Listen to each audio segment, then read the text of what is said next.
If they cut out any organ in your body, your brain will spend the rest of its life trying to grow it back. If they cut off your leg, your brain will spend the rest of its life trying to grow it back. Big pharmaceutical companies, they want to take Webster and eliminate the word self-healing. They don't want you to know about it at all. They want you to start on a pill as soon as possible. And then as you progress through life, they want you in a nursing home with a 5-gallon bucket of pills. So if you're around a bunch of people and you're not aware that they have very weak nervous systems, they can draw energy from your nervous system if your nervous system's stronger. Whoa. We had a girl, she was 8 when she came in. For 2 years, she couldn't sleep. So they brought her to every specialist everywhere. I start testing this little girl's brain to her cells, right? It's just connection. She had some disconnects. We start fixing stuff, but she wasn't changing in her sleep. Something was there that I was missing. And I look over at the mom and I said, did something emotional happen to her 2 years ago? She started crying uncontrollably. It was her mom. Oh, the wow. little girl was so close to the grandmother. She had her grandmother's perfume on the side of her bed. And so every night she'd either smell that perfume, maybe see a picture of grandmother, and it would offset her subconscious and she couldn't sleep. So we actually took the perfume in the room and all the nerves I was checking, the connections all turned off. She got extraordinarily weak. It was like kryptonite. From the perfume. Mm-hmm. We did one treatment. The little girl's been sleeping fine ever since. When Jesus is walking and the woman touches him and he stops and he says, I just felt power leave my body. That was cellular. Of course. When you're believing in God and you're a scientist, is science substantiating God? Hey, before you get into this is a gangster of an episode. All right. It's one of my favorites because you know how we do.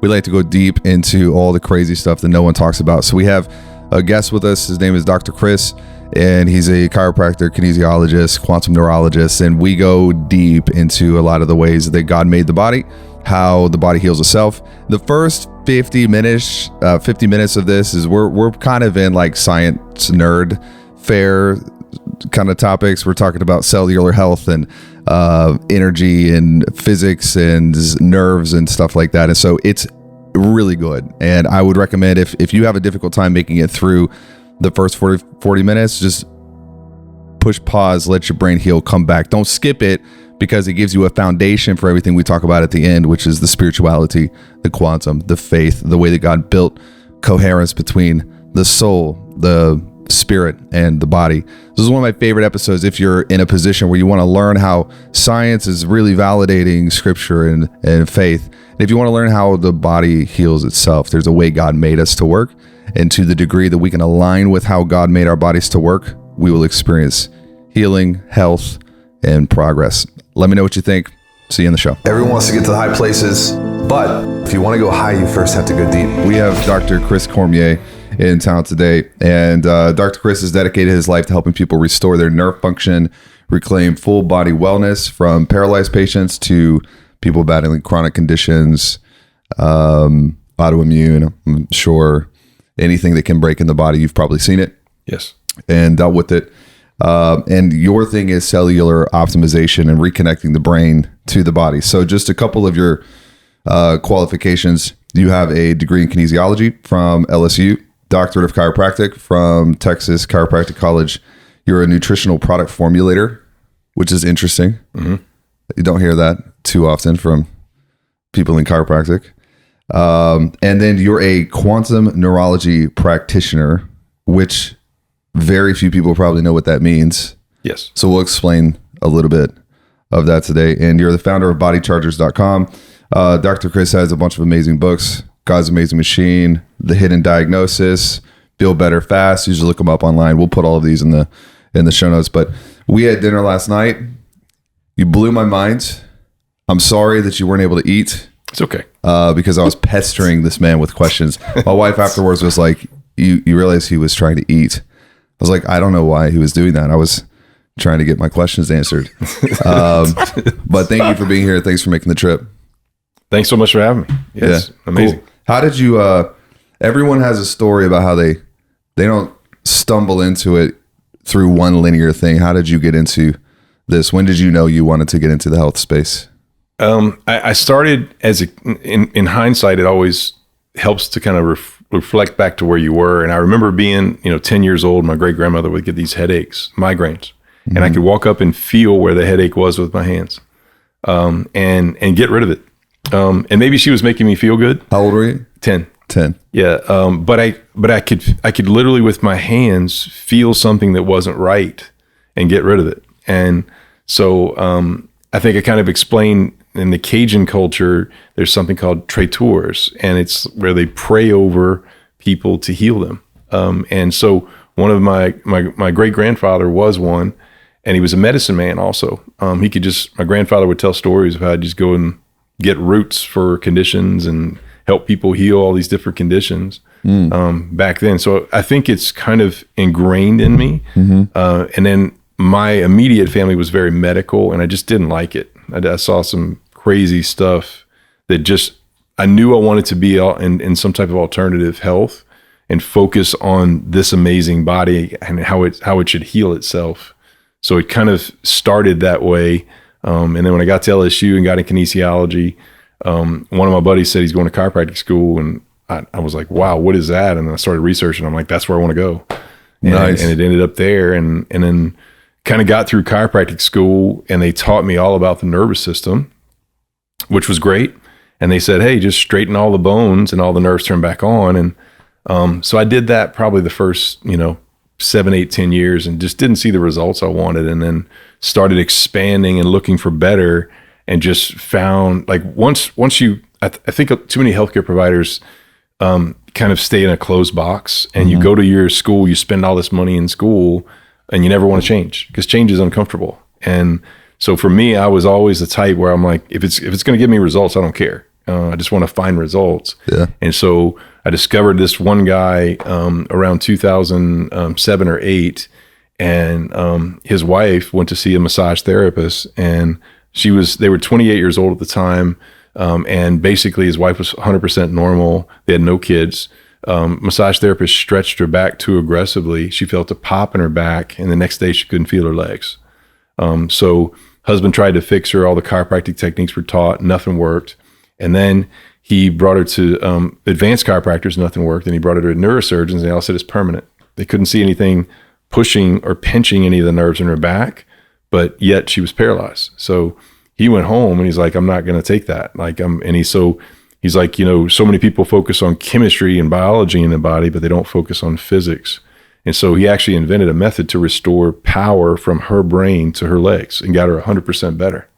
Jeez. Then he started teaching doctors about his methodologies, and I didn't hear about him until around 2007 or 8. And it was literally like somebody taught me a language overnight, and I just knew how to do it. It was so cool. Wow. Okay, we're going to unpack some of that. Can you explain what kinesiology is? Because we've talked about it. I went to go see a kinesiologist and found a lot out about my body.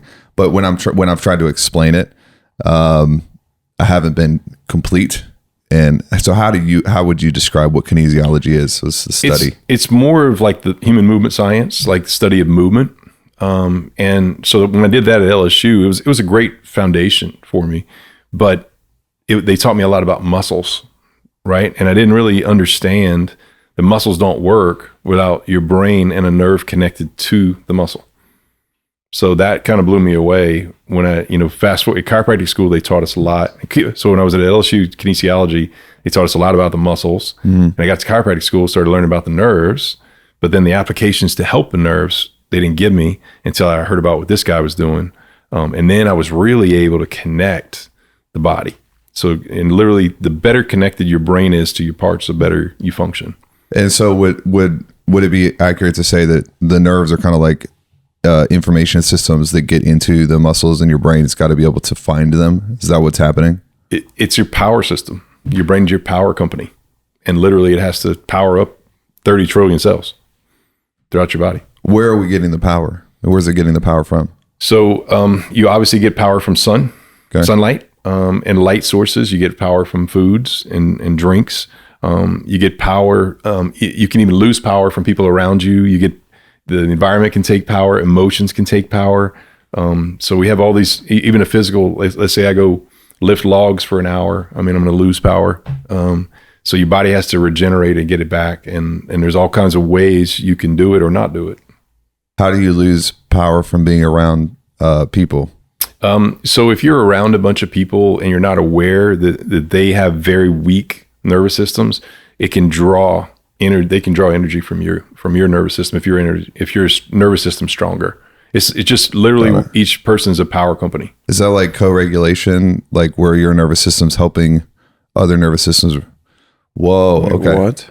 Yeah. So that's like a psychology thing, co-regulation. So that's cellular. Yep.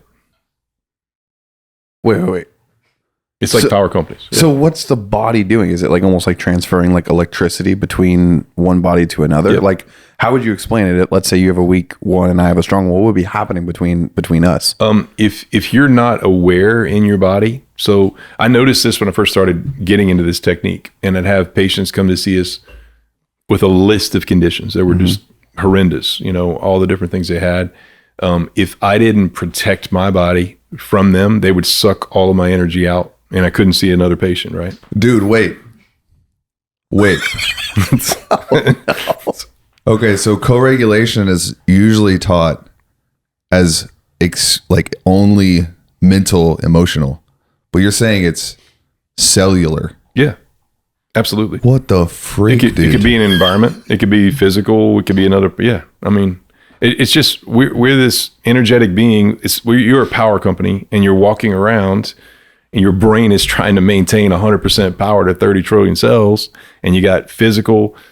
You start out, and nobody has perfect connections between their brain and all their cells because we all have genetic defects, some more than others. And then your whole life, you're dealing with physical stresses, environmental stresses, and emotional stresses that can either give you power or rob your power in any given moment.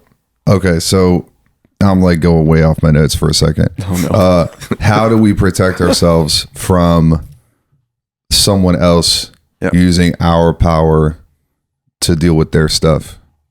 Like not selfishly, I'm just saying, like, how do you go into a room and protect yourself from this? Nowadays, it almost takes technology. So that it almost takes devices and methods. If you don't know what you're doing, like I've been doing this now and focused on the body's energy now for all these years. So I know how to teach people to do it and prevent other people from sucking your energy. But if you don't know some of the methods we have devices that can help protect you. Okay, got it. So the brain is the power center. Mm-hmm. It's sending signals through the nerves to and from. So it's input, output, it's receiving and sending. And then if you have, would you say like an autoimmune, would autoimmune disorders classify as a breakage of certain pockets of nerves in the highway that the brain can't find? Or like, how does immune disorders come into play? So cells in the body have different ingredients, and there's a theory. We can go into this a little bit more in detail, but I call it oxygen, water, and light. And so the number one ingredient in a cell is 65, or a healthy cell has 65% oxygen gas, and that's why we can do without a lot of things we can't do without breathing. The problem with breathing is everybody shallow breathes and they don't breathe enough. So over time, or they are both there, but we don't know we're breathing anymore. So over time, cells lose oxygenation. And so you can have pockets of cells throughout your body that lose oxygenation. And, people think the pulse ox things measure all your oxygen, but it just measures the blood flowing through your finger. It doesn't measure every cell in your body. So I've been saying this into existence. I used to say when or if it ever gets it, but now I'm like, it's going to be invented in my lifetime. We're going to have a device you stand on. It'll tell you exactly what percentage oxygenation each cell is. Without, how does it do that? Electromagnetically? We haven't invented that yet. It's coming. Oh, okay. But you can imagine if you stood on a device and it would say, oh, look at the cells here. They're 29% and these are 15% and these are 10%. I'm assuming that would be the pockets of the body where you have dysfunction or pain or... Going back to autoimmune, going back to these conditions, anything that your body has symptomatically is going to come from basic ingredients. So it's crazy. The hardest discussion I have with people sometimes is oxygen gas. Like it's the number one ingredient in your body. Number one, like 65% of every cell is oxygen gas. So number two is water. So we want our patients to be at least 60% water. Okay. And unfortunately, a lot of people are not, or the quality of water is not so good. And then number three is light energy. And so light energy is how well connected your brain is to a cell. And so when those ingredients get altered, your cells start to lose health. It could be one of those ingredients, it could be all three of those. Then if the cell loses health for too long, it becomes unhealthy. It starts maybe dying. And then the more unhealthy and dying cells you have, guess what happens? It dies. The healthy cells say, we don't like the unhealthy and dying ones. So people think it's like the immune system attacking with autoimmune, but it's actually protecting you. It's actually the healthy cells trying to kill off the nasty dying ones so that it protects your body from those taking over. Wow. Okay. Is now a good time to go into showing what a healthy cell Sure. versus unhealthy cell looks like? Yes. So we have this image. He sent it to us before, and we can pull this up. Do you want to just take us through these 3 cells? Absolutely. So that cell right there you're looking at is a healthy cell. That cell will never get a virus. It has no inflammation. It never will get autoimmune. It doesn't get the C word and all the other things that are out there. You can say it. Yeah. It's okay. Okay, it doesn't get cancer. It doesn't get, it doesn't. It's just a simple fact. That's a healthy cell. Now, when just for the people maybe watching this, I'm trying to make this as easy as possible. If you're scientists out there watching, certainly we could talk about all the different cell types you have. I mean, you have white blood cells and red blood cells and, nerves, all the different cells you have. But I try to simplify it. Yeah. These groups of cells are either going to be healthy, like this one, right? And the simple thing is we want as many of our cells as possible out of the 30 trillion to look like that, right? And so to give you, before we even go into the other ones, there's not a single person on this planet right now that has all 30 trillion cells look like this. Did we used to? That I don't know. I wasn't around during former times. I would have to assume, we just came back from Europe not long ago and watching the amount of stuff they were doing thousands of years ago. I mean, that we can't do now. There were really strong people doing all kinds of, I don't know. But the data we have now, there's nobody. In fact, our mission with our patients is to keep at least 85% of those cells, the cells in your body looking like that. That's what we want in today's world. So what are people missing now? Let's say like even somebody who's really healthy, like if their cells aren't completely good or there's all sorts of issues with like the nervous system, whatever, what are the things that they're missing out on that they don't even know that they're missing out on? That's a long-winded answer. So it's a classic Jake question right there. Yeah. So there are, remember, so you start out, nobody starts with a perfect set of cells because every person has genetic defects. And some, like I said, some more than others. So you can imagine some people don't start with a good set of cells. Yeah. And y'all know the type of people we're talking about. I mean, and there's some that start with a better set. And then you have physical stresses, you have emotional stresses and environmental stresses, which are massive, especially the environmental. I mean, just over the last 30 years, the environmental stresses are like enormous, right? How would you classify like an environmental stress? Chemicals, pollutants, toxins, additives, preservatives, 5G Wi-Fi, GMO'd foods. I mean, I could just keep going. And then plus all the microbes.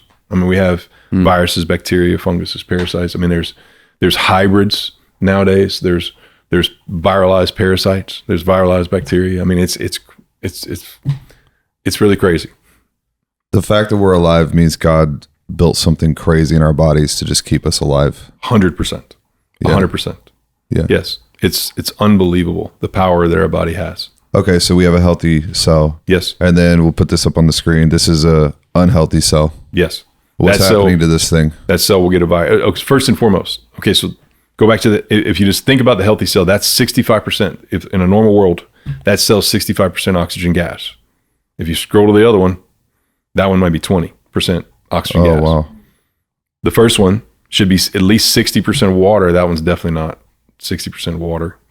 I'm saying water as a whole because there's water outside the cell and inside the cell. Which is how you have 65 plus 60. It's actually more than 100%. You just, no, keep in mind. So oxygen is a part of water. Oh, so, yeah, you're right. But I'm looking at it ingredients wise. So you can do without drinking water for a long time. You cannot do without breathing. Got it. So it's like on an atomic level, you need oxygen gas first and foremost throughout your whole body. There's don't try to live without breathing, right? You won't make it. Yeah. Even though a lot of people try by all the things we do to not breathe, but water would be second. And then, but that cell doesn't have enough water. It's dehydrated. Maybe the quality of water is not good to it. And then the third is light energy. So it's definitely not connected to the brain. It's not receiving the power supply it needs. Got it. Those are basic ingredients. And then we could argue outside of that, there's other factors. There's nutrients that we have in our bodies, Which are contributing to the former. micronutrients, stuff that we should be having in our systems. But those basic top three, that's where people maybe aren't thinking about that they need to be thinking about. So what starts happening to this cell when it gets to an unhealthy level? It'll get a virus. Easy. It'll get inflamed. It'll start aching. It'll start hurting. You can get infected. It just can't perform, right? It maybe feels weak. Whatever it is it's supposed to do, it can't do. Does the body ever kill off cells and get rid of them? Like if they are unhealthy, when you look at autophagy and things like that, does it get rid of these things? It'll absolutely try. It's just automatically programmed when you do the right things to try to keep the majority of your cells healthy. So if an unhealthy cell gets a virus, there is a way to get rid of the cell, even though we can't get rid of the virus. Yeah, the virus, when viruses are very interesting, because remember, they're not like parasites or parasites, bacteria or funguses. They all have their own cells. But a virus, any virus that gets in your system needs a host. So it'll get inside of your cells and get into the nucleus of the cells, the RNA or DNA. So some viruses are RNA viruses and some are DNA viruses. And so once that virus gets in any one of your cells, it'll stay in that cell for the rest of your life. So we have to get rid of the cell to get rid of the virus, or is that not how it works? There's potential to do that. But also if you have, let's say a healthy cell has a virus in it, that you want it dormant. Got it. And it's like being in jail. And you don't want the cell that it's in. A good example would be a herpes sore that people get in their mouth a lot of times, or on their lips, whatever. You will never see them get it if they don't have some type of, I always say there's a stress and a reaction. So when those people get stressed out, they have a lot going on, whatever, that those viruses come out. They were healthy before, but then those viruses come out during those moments. They're smart. Oh, yes, they're smart. Okay, so I have a random question. For a while, speaking of cells and viruses, this is probably 2017 to 2021. Every time I would go on vacation to take a break, I'd get sick immediately, like the first day of vacation. Mm-hmm. It was almost like the opposite, whereas like I was stressed, and then when the stress went away, I would get sick. How is that? Why did that happen? So remember, it's like a tidal wave. Stress is sometimes, and it'll hit your body, and then a bunch of your cells start to lose power. And if they lose power enough, then they can get infected. Got it. A cell that's strong, like the one you just saw, not getting sick. Ever. It's not getting, that's how we're designed. That's how God designed us. It's just not, it won't get sick. Okay, so the cell is unhealthy, and then this is a dead cell. It's dying. Let me see. It's dying. Yeah. The more of these you get in your body, and that's where cancer and those sorts of things start to take over in the body, the more of those you get. But obviously you can tell those cells just get desperate. Yeah. I mean, they're trying to survive, but yet it's just difficult. They can't like replicate as good. A good example, remember, cells are replicating, right? They're never just stationary. Like certain cells will replicate every 120 days. Certain cells replicate every 3 days. You can imagine a dead cell or dying cell. It's not going to replicate a healthy cell. Is it replicating in an unhealthy cell? Of course. Yeah. Oh, so it's like exponential. Yep. Until you start to try to repair it. So what are some of the things that you have seen, like some of the crazy, almost like unbelievable stories that you're like, man, no one's going to believe me when I say this, but this actually happened. Like when it comes to actually making this make sense, like what are some of those stories that are just well, hold insane? on, let's get to that in a second. He wants to get into application, but I'm not done asking questions. There's no application. I have another question about cells. Can I have just one more question, then we'll give it back to the producer. Okay. So when you're talking about light coming through the body and cells are dying or broken, can you have cognitive issues? Like, how does it affect the way that someone thinks? So imagine if your house is powered at 50%. How are you going to go in your kitchen? You think your appliances are going to work really well? No. You think you're going to have issues with your washing machine, your refrigerator. I mean, it's going to trickle into outside when you're blowing your lawn off. I mean, whatever. It's going to trickle into all those things that you're doing. You just can't, you're like trying to function in your house at 50% and you just can't do it. That's the way our bodies are. Is your brain trying to compensate for that by like working harder? Here's a good example, just to show you the power of how we're wired. If they cut out any organ in your body, your brain will spend the rest of its life trying to grow it back. If they cut off your leg, your brain will spend the rest of its life trying to grow it back. I firmly believe that in our lifetime it's coming where limbs are going to grow back. It's just sending light to that, like energy to that place. It's trying, yes. Is this like what the phantom limb thing is about? Of course. Of course. Your brain is actually trying to grow it back. Yeah. Why would it? So that means that's how we're programmed. That's the power. It must remember a time when we could, or that it's possible, or I don't know. I don't know if it was back then. I don't know of any records of that. But what I do know, that's how we're wired. That's how God engineered our bodies. That to be that powerful, to self-heal at that level. I mean, so we've seen so many things miraculously get better by just doing the right things, and the body just turns the healing ability back on. So just to give you, those are extreme examples. Yeah. But we'll see somebody with a liver that's failing, and they were about to replace it, and we're able to reverse it. I mean, so it just amazing. What you got? Okay, so my question is, there's all this crazy stuff with cells, so on and so forth. I'm over here just like, cool, great, but like, what is that actually doing day to day? Because it almost sounds like you're able to almost like kind of perform miracles in a way, in a sense. So what would be some of those just like crazy, unbelievable stories that are like, yeah, I don't think people would even believe that if I told it? Yes. Let me start by giving credit where credit is due. So I didn't design this amazing machine we're walking around in. I didn't design the ability to heal itself. Big pharmaceutical companies, they want to take Webster and eliminate the word self-healing. They don't want you to know about it at all. They want you to start on a pill as soon as possible. And then as you progress through life, they want you in a nursing home with a 5-gallon bucket of pills. That's how they make a lot of money. And I'm not telling you everything's negative about Big Pharma. Don't misinterpret me, but that's just how their big CEOs work. From our perspective, we're focused on trying to get basic ingredients back into the body to get it to heal itself. So here's an example. A lot of our examples seem unbelievable because they are, but again, I want to reference back. I didn't design the body. It's that powerful when you do the right things. So we have 3 different kids that came to see us. One was 8, one was 9, and one was 11. They were normal kids, different families, different timelines. And this is the sort of stuff we're seeing now, which is nowadays, incrementally, it's getting harder for our bodies to survive in planet Earth. So 25 years ago, I never would have seen this. But now this is the sort of stuff we're seeing. These 3 children at different times got a virus, were paralyzed. They were in normal school, you can imagine, parents, everything, just virus, paralyzed. So they brought them all the local doctors, nobody could help. They brought them to Texas Methodist Hospital, which is like supposedly one of the best pediatric neurological hospitals. They got diagnosed with amplified musculoskeletal pain syndrome. It's called AMPS. And when I first started practicing, it's an autoimmune condition. When I first started practicing, there was I think 2 autoimmune conditions. Now there's 188. They just keep giving names for unhealthy cells, right?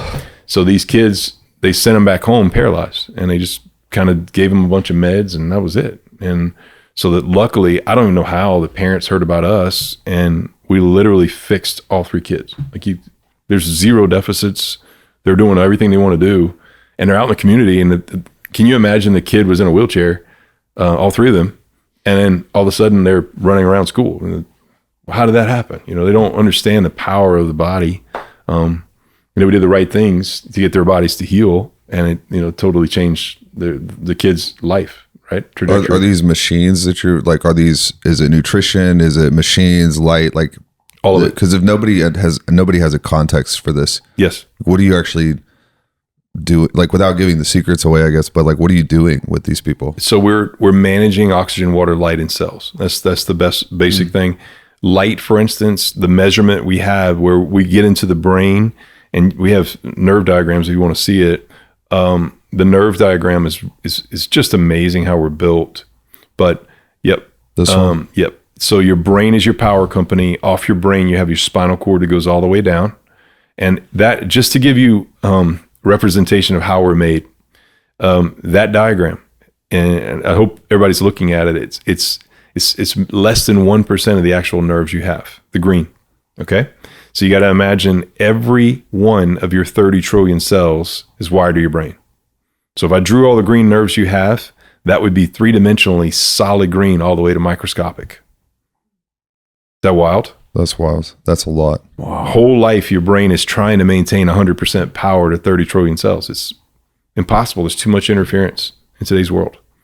And it's incrementally getting harder as we go forward. So that's why we're seeing these crazy cases come into play. So first and foremost with these kids, we had to find where the brain was disconnected to different cell groups and get the light energy back restored, whether it's sensory on a more complex term or motor, input or output. We had to figure out where the cells were disconnected and get them to connect again.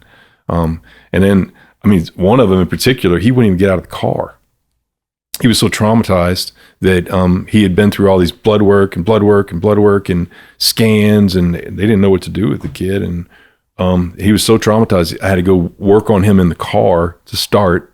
Wow. And then finally he got to where he could come in our office because he thought we were just going to stick him and stuff. And that's not the clinic we are. And then once he started seeing the results, it was like a wounded dog. He didn't want to touch him. Mm-hmm. But then once he started seeing results, it was like, he's done. Now he knows when something's wrong, he comes and sees it, like we fix it. Just the mission we have is for people to understand disconnects. Like instead of thinking, oh, this hurts, Tylenol. It's not a deficiency in Tylenol there. It's a disconnect. And it needs to be, it's part of the problem. There's other things that can happen, but does that make sense? Yeah. So sensory meaning the brain is not receiving the messages back. And then motor meaning the message that it's sending is not making it to the part of the body. And then when that happens, the body will have some symptoms. Shot across the bow to try to get you to find it and fix it. Yep. And we don't recognize that as the body wants us to pay attention to something, or the brain's trying to fix something. Yep. We recognize it as something that we need to cover up. Yep. Exactly. With ibuprofen or stimulants or whatever. 100%. That's cool. Does that make sense? Yeah. That's crazy.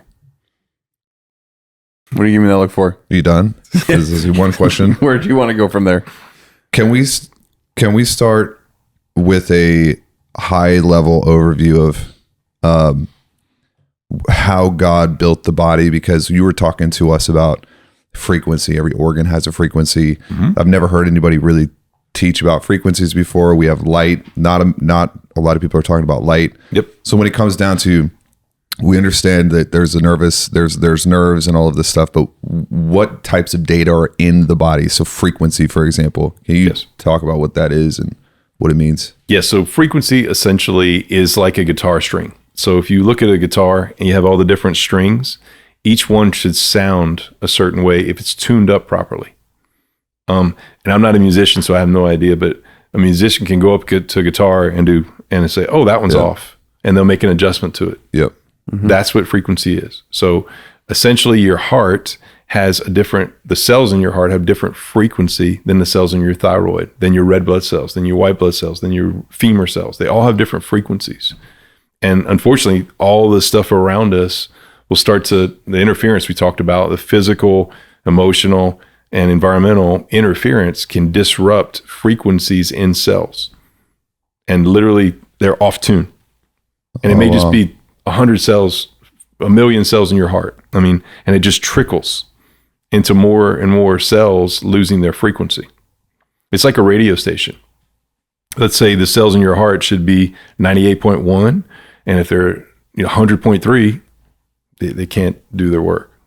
Can you tune them back with thoughts sometimes? Of course. Yes. Positive energy, positive affirmations, all that stuff helps. So this is really neat. We have an emotional an emotional way of helping. So emotional stress is you have a conscious brain, and I always use like my hands. So our Cajun culture, we use our hands. Yeah. But you think your conscious brain thinks about this much, but your subconscious brain thinks about this much. It's huge. Yeah. Yeah. So consciously, we can be fine to a thought, but subconsciously, it can destroy our bodies and destroy our cell health. So examples are I always say the 3 most powerful words in the world is I forgive myself. Because we all make mistakes. Nobody's perfect. If you say you are, you're not. I mean, everybody makes mistakes. Yeah. And a lot of times we beat ourselves up over something so much subconsciously that it'll destroy a lot of your cell health. So we have this exercise I invented, and I'm happy to share it. People can do this out there. It's just great advice. But I kind of invented this exercise where we'll get people to close their eyes, and let's say they'll think about something they did that was really bad, that makes them feel bad, and they'll say, I forgive myself. And then they'll take a deep breath in and a much larger breath out. And that sounds really easy, right? It's quick. Well, science-wise, we're closing our eyes to get them in the subconscious. Then we're actually presenting a negative subconscious thought by making them say it. And then we're making them take a deep breath in, which is sympathetic, part of the nervous system, which is fear, worry, anxiety. And then the bigger breath out is parasympathetic, Yeah.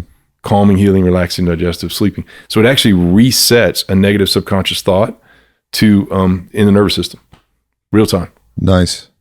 So I think when like Dispenza and people talk about coherence, they're talking about a retuning of the different frequencies. They're coming from here to here and retuning those. And they're primarily using mental models and mental methods to do that. Sounds like you also have technological methods. For physical and environmental. Yes. Gotcha. Because you got to do it all. But they're right in the sense of emotions really harbor a lot of dysfunction in the body. I mean, you can see it in people. I mean, the things we go through in life, a lot of times will dictate kind of where you are. Yeah. Can you explain, are you good with this? Are you bored? No. Okay. I was bored. If you were bored, I was just going to say, can you tell us the craziest thing that ever happened with an emotion? But we'll get to that in a second.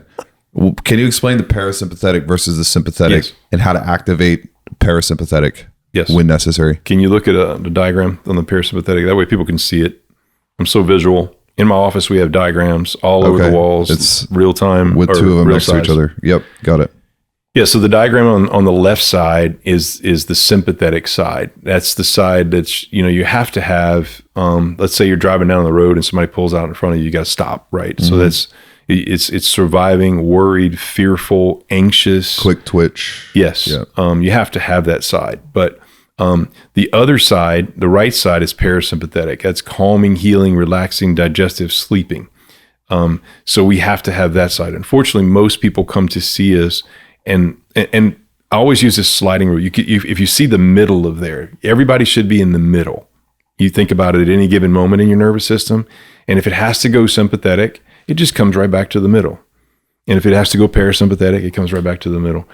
A lot of our patients, what happens by the time they come to see us is they're so sympathetic dominant because their sympathetic nervous system's like a bodybuilder, and the parasympathetic's like you can't lift 5 pounds.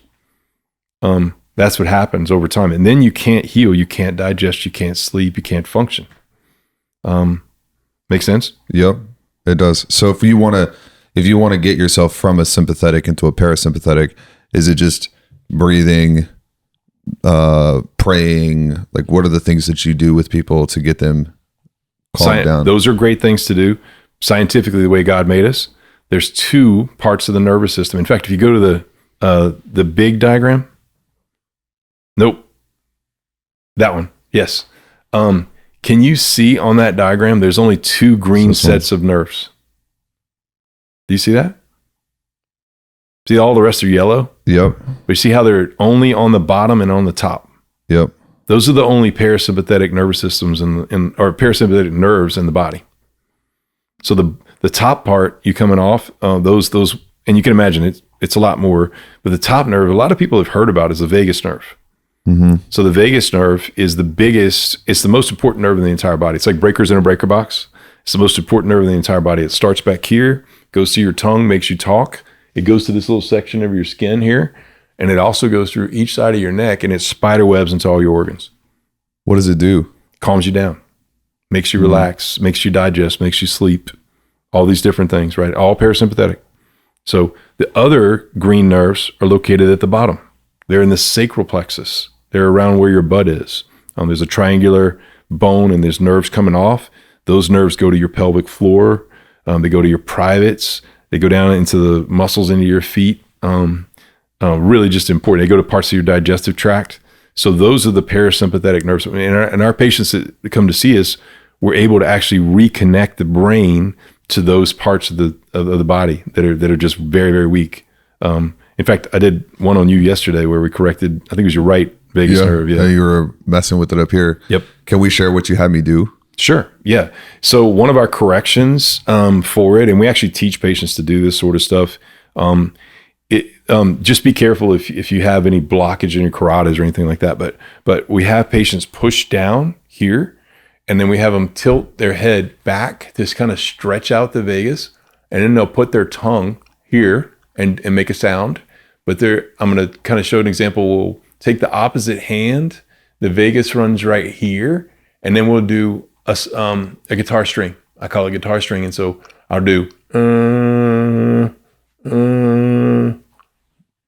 that simple correction. I cannot tell you how much it gets people better. I have so many patients coming. We develop that technique, and they'll be anxious, worry. They got a bad headache that starts. The vagus controls so much. They just do that simple technique, and it's instantaneously gone a lot of times. Wow. It's amazing. Okay, so for context for people listening, so last night we had Dr. Chris over. We're sitting in the living room, and you have this like little machine that you're kind of testing the different nerve endings, and if it hurts, or do you want, maybe you can just like share what you were doing with Jake, because his nose was itching and you were stimulating different parts. Yep. And you were literally getting the brain to map back to different parts of the body. When it comes to people who have felt back pain, knee pain, is it always that the brain has lost connection with something? Yes. And so if you can reconnect it, does that help the cell heal, or do you then still have to work on the cellular function? That's why we do other stuff with it. So remember there's each cell has to have light energy in it. It's like a house with no power. If you have a house, one of your cells or a group of your cells has 10% power, well, it can't function. Right. I mean, that's really what it's about. But there's other ingredients, like we talked. That's why we do other types of therapies to help the cells in general get better. So there's one thing I wanted to bring up is last night you mentioned, isn't it neurochemical? I mean, when you kind of brought it up, well, that's chemistry. It's not physics. So I think it's way too much thought of as just chemistry and nerves. Yeah. But there's it's like power transferring from here or to here. And that physics concept, I wish more people thought about, but it's so massive. Like if you look at biology and chemistry, they're parts of our health, but physics is massive. It's the most important. Well, that's what when you were talking at dinner, at the risk of like going too far into the weeds, just pull us up if we need to. But the realization I had is I think of everything through a psychological, like neurochemical level, but a neurotransmitter without sensory input, it won't fire the right way. So then your feelings are all messed up. Yep. You feel the wrong way in the wrong time. You don't feel the right way when you're supposed to. And it's not actually a neurochemical issue. It's not the neurotransmitter's fault. It's the brain's not receiving the right information. The bigger part of it is it's still neurochemical, but that's a smaller version. And you fix the physics to it, then the nerve gets better. Have you ever had patients that have like had depression, insomnia, different things that you've been able to fix through this remapping process? Yeah, we had a 6-year-old girl. I'm sorry, she was 8 when she came in. The mom had for 2 years prior to coming to see me, she couldn't sleep, and so they brought her to every specialist everywhere. Family had means, and I don't even know how they heard about us, but eventually got desperate. That's kind of how it works. I wish they come to us first. But this was before I got really good into what we're doing. But so I start testing this little girl's brain to her cells, right? You can imagine just connections. And she had some disconnects. We start fixing stuff, but she wasn't changing in her sleep. It just, something was there that I was missing. So I'll never forget, I'm in the room one day with them, and I look over at the mom and I said, did something emotional happen to her 2 years ago? And when I'm telling you, the mom lost it. It was like just, she started crying uncontrollably. It was her mom. Oh, the wow. little girl was so close to the grandmother. She had her grandmother's perfume on the side of her bed.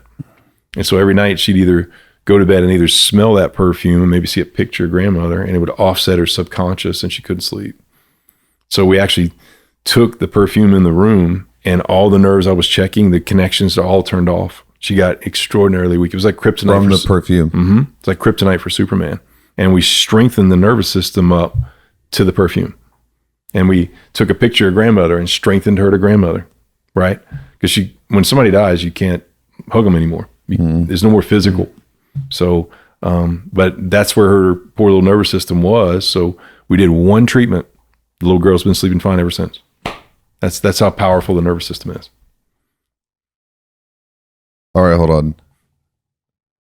So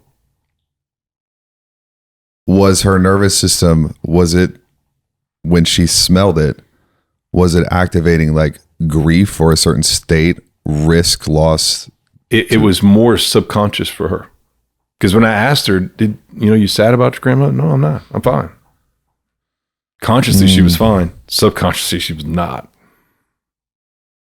How many people deal with trauma like this that's subconscious and it's So making their much. nervous system weak? Oh, so many. It's unbelievable. I mean, it could be a death. It could be a business loss. It could be whatever the trauma is. It could be doing something bad they don't forgive themselves for. There's so much on the emotional side that can go wrong. But then we could argue on the physical side, there's so much that we can do to our bodies. I hit my head on the chandelier. I remember that story, or Yeah. Tell it real fast. yeah, sure. It's probably one of the most pivotal times in my career. But I learned about quantum neurology, started doing quantum neurology, was awesome with it. But there were some things I was missing. So I can't remember the years, around 2017 or so. I was working, we were renovating my house at the time, and we moved the dining room table, which we have this big chandelier. It's not that, it hangs over the table, whatever. But we moved the table because we moved my daughter's furniture in that room. And so I was accidentally underneath the chandelier and didn't know. This happened to all of us, Yeah. by the way. And my wife yells right out of, oh my goodness, you can, stop. And I just was too fast. And I just, I hit the chandelier so hard, compressed all the vertebrae and the nerves in my neck. So the day before the injury, I was lifting 100-pound dumbbells. The day after the injury, I was paralyzed. Right arm completely paralyzed. Went from all that strength to couldn't even do a push-up, couldn't even drive. I was in a sling. It was definitely one of the most, I would say probably the biggest injury I've ever had in my life. That's One of scary. them. And so I basically went to, started trying to help myself. It just wasn't working all the way, just with quantum neurology or whatever. It was helping. And then had an MRI. My radiologist buddy said, you need surgery right now. I'll drive you to the hospital. Like, it was just awful. And so I said no. And we luckily kept doing the quantum neurology stuff we're doing, but I kept adding. I was YouTubing and adding different procedures to help. I had a buddy of mine that's another quantum neurologist. He was helping me, and just meshed and fused. It was almost like God said, hey, we know you've helped paralyzed people, but I want you to feel it. And so feeling it was like when you can't lift your dominant arm. I mean, it was like the most humbling experience I've ever had, right? Where, but at the same time, I'm stubborn enough. Luckily, it didn't get rid of my hard-headedness, to be able to say, I'm going to fight through this and find something to help. And so that's when the OWL method started. That's all when that developed. I realized it's not just about light energy to cells. It's about oxygen. It's about water. And then we could probably have more than OWL now, because it's frequencies and grounding and all these different things we're finding that cells need nurturing with. And so that we got this better in 6 weeks. I mean, completely better. What did you do? All the stuff we're talking about, all the different modalities, methods, quantum neurology, connecting the brain to the cells. And we started adding, like, I'll give you a good example. I had small lights. The guy that started this technique has this one. It's a light he developed when his wife was paralyzed. This light has a very low level energy. You can't feel, it's like if you feel it, you can't feel heat on it. It's a very low level light power. So I'm like, when I was injured, I'm like, okay, well, why can't I find more powerful ones to get more power back in? So I got a really powerful laser at the time. And then I incorporated doing quantum neurology with a laser. And I will never forget, within literally one treatment, I was doing 8-pound dumbbells. What? Yeah. What? And that's when I was like, okay, this is cool. And then I incrementally, I added like hyperbaric oxygen. We added, all these different types of methods for oxygen and for light. Now we have the Theralight 360. We have all these different methods and devices, but that's when that OWL method started. So are you saying when you first started putting light on the affected area, that's where you got the initial movement back? Like, is that what caused the initial, like, oh my gosh, this thing could come back? Remember, it's I can't emphasize this enough. There's so many light devices out there. Yeah. If I would have just laid in my 45,000 light bed, it has 45,000 lights, I probably would have still been paralyzed. The brain requires stimulation. It requires checks and balances. Otherwise, it doesn't know what cells are weak, and if those cells stay weak, then it doesn't recover. So when you incorporate these devices with a checks and balances system in the nerves, then it actually can recover. It's almost like a really advanced like MIDI cable, like USB MIDI, where it's like, speaking about musicians, so like we're both musicians, but when you have like a really like Ableton or a computer that's recording things, the MIDI signal can come in, so the computer's receiving it, but then it's got to map to a specific function. So you have two areas where it can break. Either it's not getting the MIDI signal in, or it's not sending signals back and forth through the right chassis. So it almost sounds like what you're saying is there's a signal. If it's not mapped the right way, it can't find it. If there's a block, it can't find it. And so you're having to give it the nutrients and stimulate it at the same time so that it can link together. Pretty much. Super quick to make it make sense for non-musicians, how would you explain that MIDI connection cable? I can try to explain it if you don't. Yeah, maybe you could go for it. It's like if you ever thought about, you have a keyboard and then you've got a computer. It's like, how does the computer know what sound to play from the keyboard when the computer is the one making the sound, not the keyboard?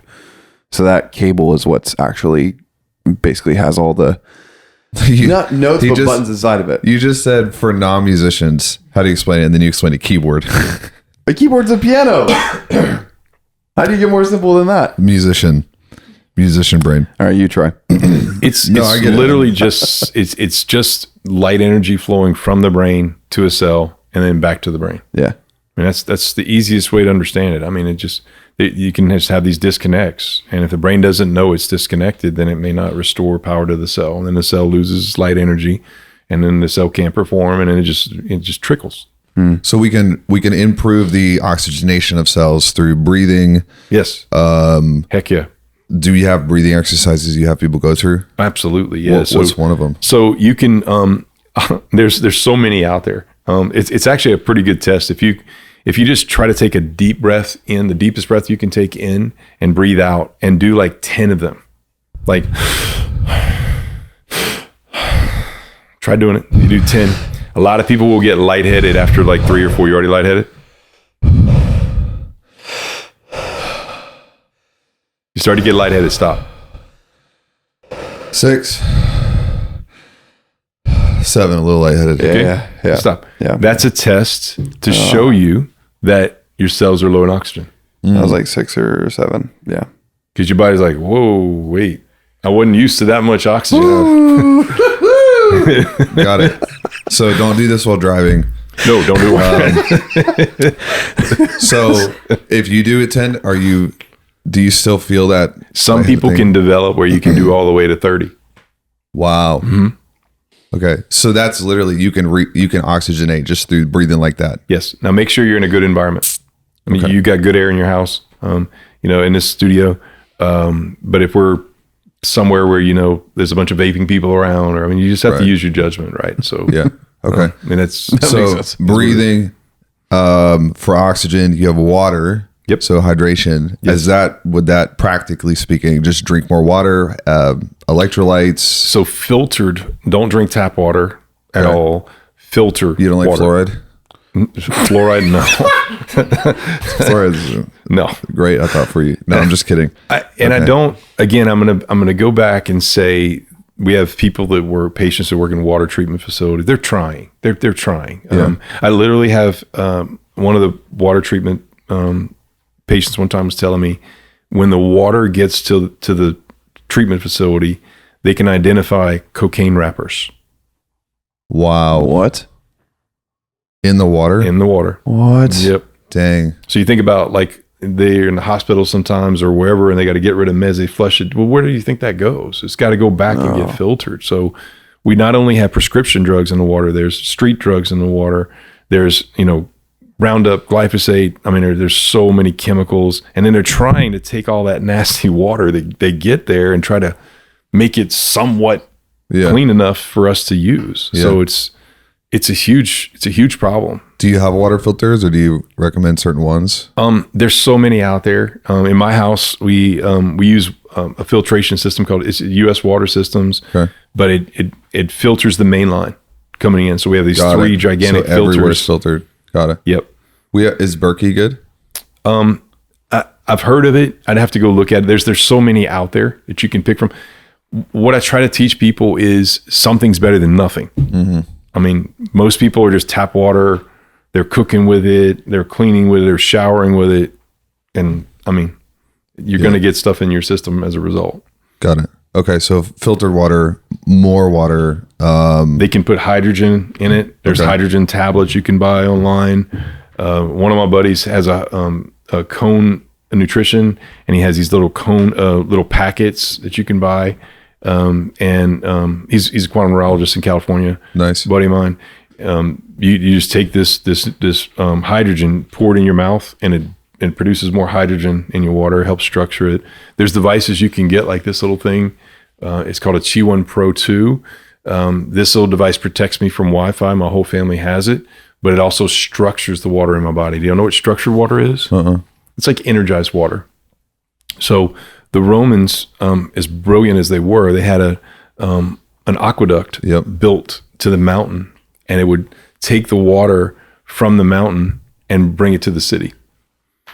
So the water back then really had no chemicals and pollutants and toxins and additives and all the stuff we're talking about.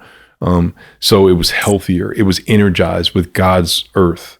And unfortunately, the God's aquifer earth, the water that's in there right now is not the greatest as a result of what we're doing. So it's not energized anymore. Tap water coming to your house is dead. It doesn't have any God's energy in it for you. So structures water is more energized with all the nutrients and minerals that should be on planet Earth. It has this energetic ability to help your body. Do you like element electrolytes? Electrolytes we need, yes. So like on a basic level, if you're just somebody that's not like an athlete, that's sweating a ton, there's so many different electrolyte formulas that are out there, and you can go too extreme. Some of them have a high amount of sodium, and if you're not like an elite athlete sweating, doing a bunch, or it could be a AC repair guy that's out in attics or whatever. We see all the types. They require higher levels of these electrolytes than somebody that's just Joe Blow, just doing a workout here or there, not doing much. So on a very simple level, you could take, just a pinch of really good salt. And there's all kinds of salt out there you can buy. There's Himalayan salt. We use the original Himalayan salt, which is different than the pink Himalayan salt, but there's all kinds of salt that you can get with trace minerals. You want something that's higher than 80 in trace minerals, and you just take a little tiny pinch and put it under your tongue. Nice. Yeah, in the mornings when you're drinking water. That's a whole nother concept too. Is I always teach people, a lot of people where we live in South Louisiana, they wake up and their first beverage is coffee. So I always teach people, we all wake up dehydrated. Every person on the planet wakes up dehydrated. And so when you wake up dehydrated and you do something that makes you more dehydrated, it doesn't start your day off good. So But if you start with a good bit of water first, then you go have your coffee, then things are better. So I've got one more question. I'm gonna tie us up on the practical stuff. So we'll kick it to you. Then I want to go into the quantum stuff, which is crazy, and we'll blow everybody's minds. The reason I'm going on the practical thing is I think everyone's looking for some big thing. Like, what's the one thing that's going to revolutionize? What's your version of cold plunging? Like, what's the big hack? And but the reason I'm starting here is because if we do the basic things, it's cumulative and it's exponential.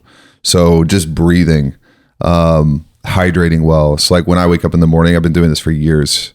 I will drink about half a liter of water with electrolytes in it. Good. And it just made me feel better. So I started doing it. Of course. But I didn't know the science of it. I just was like, it makes me feel better. Yeah. You have oxygen, hydration, or water. Then the third one is light. And this is a bit more like opaque to me.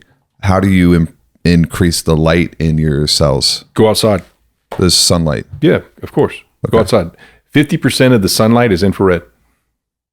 Wow. Infrared light. Okay. Right? So infrared light is so important. Red light, infrared light, so important. The sun's rays have all kinds of rays. And if you're out there too long, you could have some damage, right? But you want your body to get light. It needs light every single day. So ideally, I would tell everybody to go out, lay out naked behind their house, for for the rest 20, 30 minutes a day. Public neighborhoods. We can do that. Probably wouldn't roll off too well with a lot of the neighborhoods. You might get a phone call, but it's for your health, so it's worth it. What about infrared saunas? Do you get light from an infrared sauna? Of course. Okay, absolutely. Yeah, there's right now, I remember in my early career, people would look at me like I was crazy because I had all these light devices, right? And we were doing all this light work, and now they would call me a quack back then or whatever. Now those same people are like, oh yeah, he really was doing the right stuff back then, because now you go on the internet, you could find internet pads everywhere. They're all over. I'm sorry, infrared lights everywhere of all kinds, sizes, shapes. So just these basics repeated consistently can start to heal the body. 100%. And then the more advanced stuff, then you can at least find it without having to. That's how God designed us. Oxygen, crazy. water, light. I mean, now we can talk about vitamins and all the other nutrients and things, but those are smaller quantities. Those big ones, you got to get those big ones back in your system. Got it. All right. You mentioned you have like is it called the T1 Pro? Is that what it's called? Qi Pro 2, yeah. CHI? No, it's actually QI. QI. Okay, got it. What you said, there's 5G signals, Wi-Fi signals. You guys were talking about don't get a Tesla because the EMF signals right from the battery or whatever. I meet these people and I'm like, man, I don't know how to take that and like, I don't know how to run in the middle of like, okay, I have to buy every device on the planet, and it's like that's just not going to happen for most people. Yes. But what is actually happening to me if I'm around 5G Wi-Fi in a Tesla? Like, what's happening? I'm trying to basically get you to sell me one of those necklaces is what I'm trying to say. So some people, just like if you go in the gym and I go in the gym, I might be able to do something more than you can do. Right. The same with Wi-Fi. Some people can tolerate it better. Some people are stronger to it. What is it? What is Wi-Fi? Essentially, not obviously for internet, but like the signal itself. Basically, the electromagnetic waves that are around us that can interfere with our connection with our brain to ourselves. Oh, okay. Does that make sense? Mm-hmm. And so those waves were not around us. I mean, you can imagine. I mean, my wife and I met at LSU. My goodness, 1993. Yeah. We had no cell phones.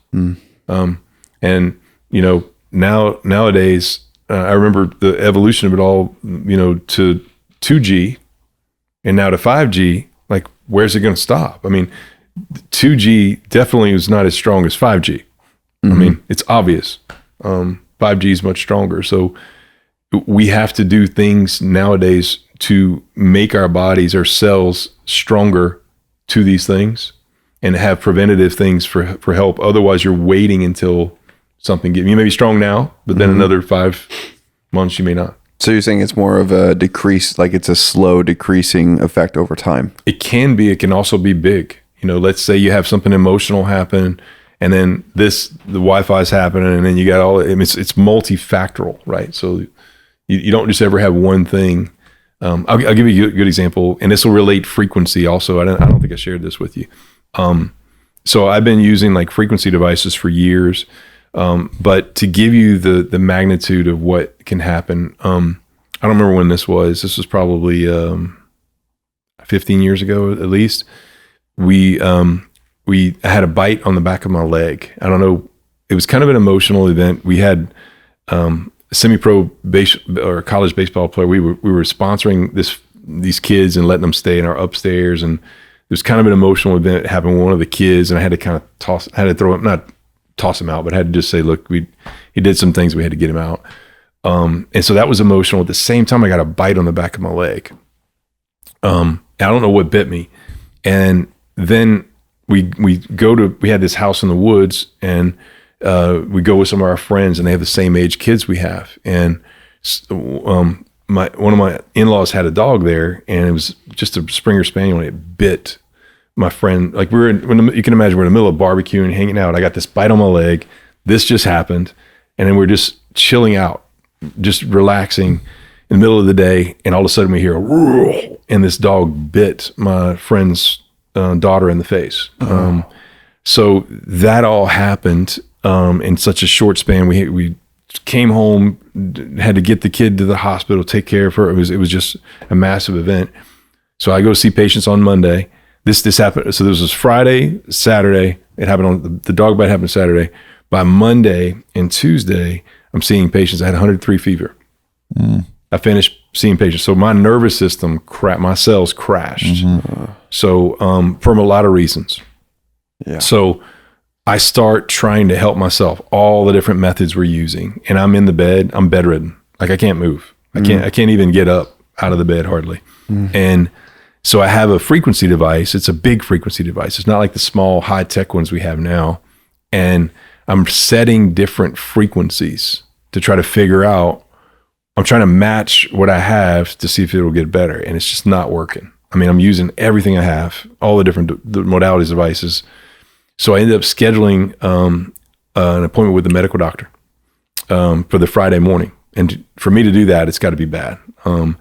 So the Thursday night comes along, and I'm still changing frequencies. Remember, frequencies like a radio station.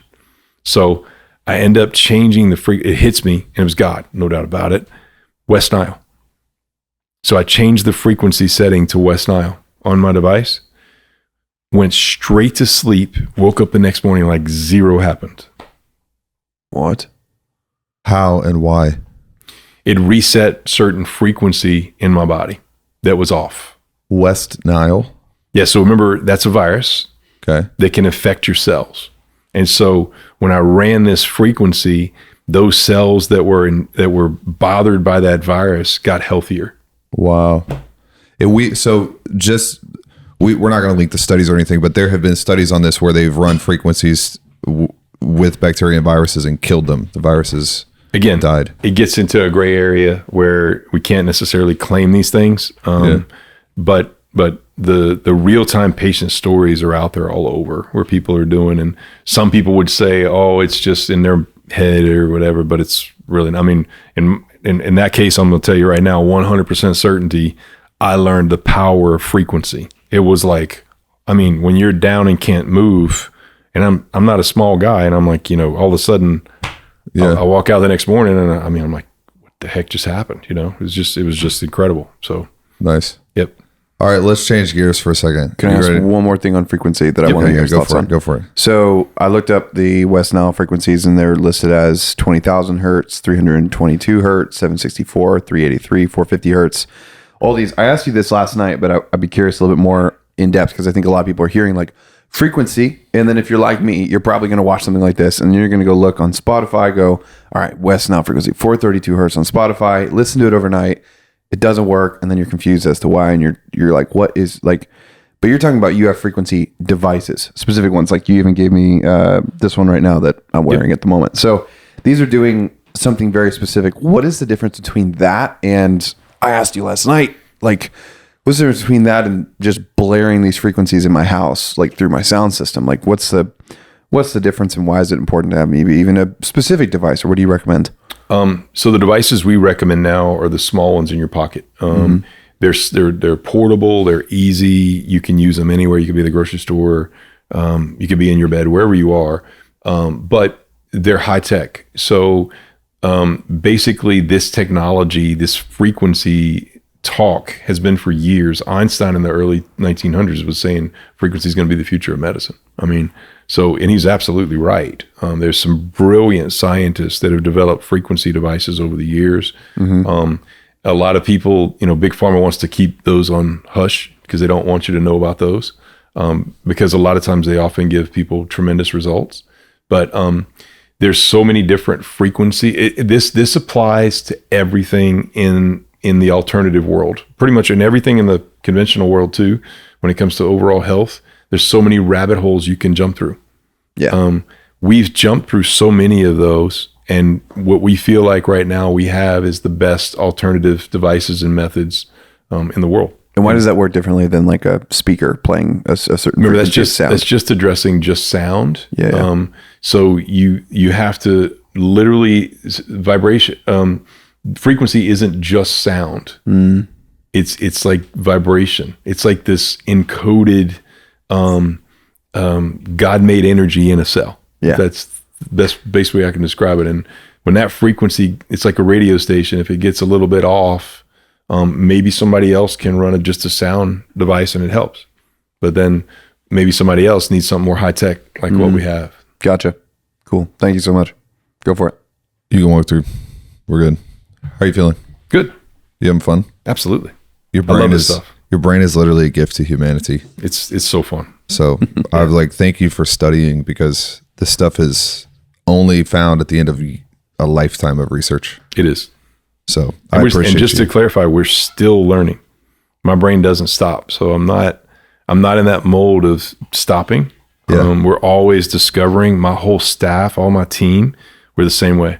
They'll bring something one way, say, oh my goodness, what about this? And it's like, oh yeah, I didn't realize.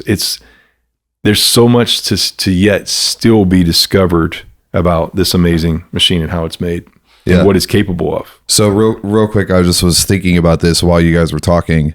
When you read scripture, you see things that sort of paint a picture that they weren't explaining scientifically. So when we were talking at the beginning about co-regulation, power being siphoned and moved around, do you remember the story in the Bible when Jesus is walking and the woman touches him and he stops and he says, I just felt power leave my body?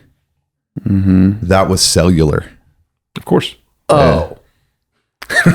Yeah. What? That was cellular. Yep. What? How can I explain this?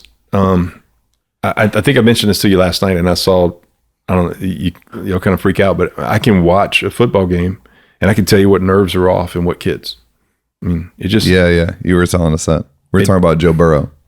And you can also that's why nowadays, it's a whole nother topic, but when I played sports, we never saw people with, hardly ever did somebody have a non-contact shredding of their knee. Where they'd run in a route and just boop, and then shred their knee. I mean, it just didn't happen. Back then, there was better connections between the brain and the muscles and the bone, all the cells. But nowadays, there's these disconnects. And the kids are bigger and stronger and faster, and you automatically assume they have better nervous systems, but they don't. Okay. Wait. Power's leaving his body. You can't just like, whatever. How did you interpret that from this? He didn't say power is leaving my brain heart coherence.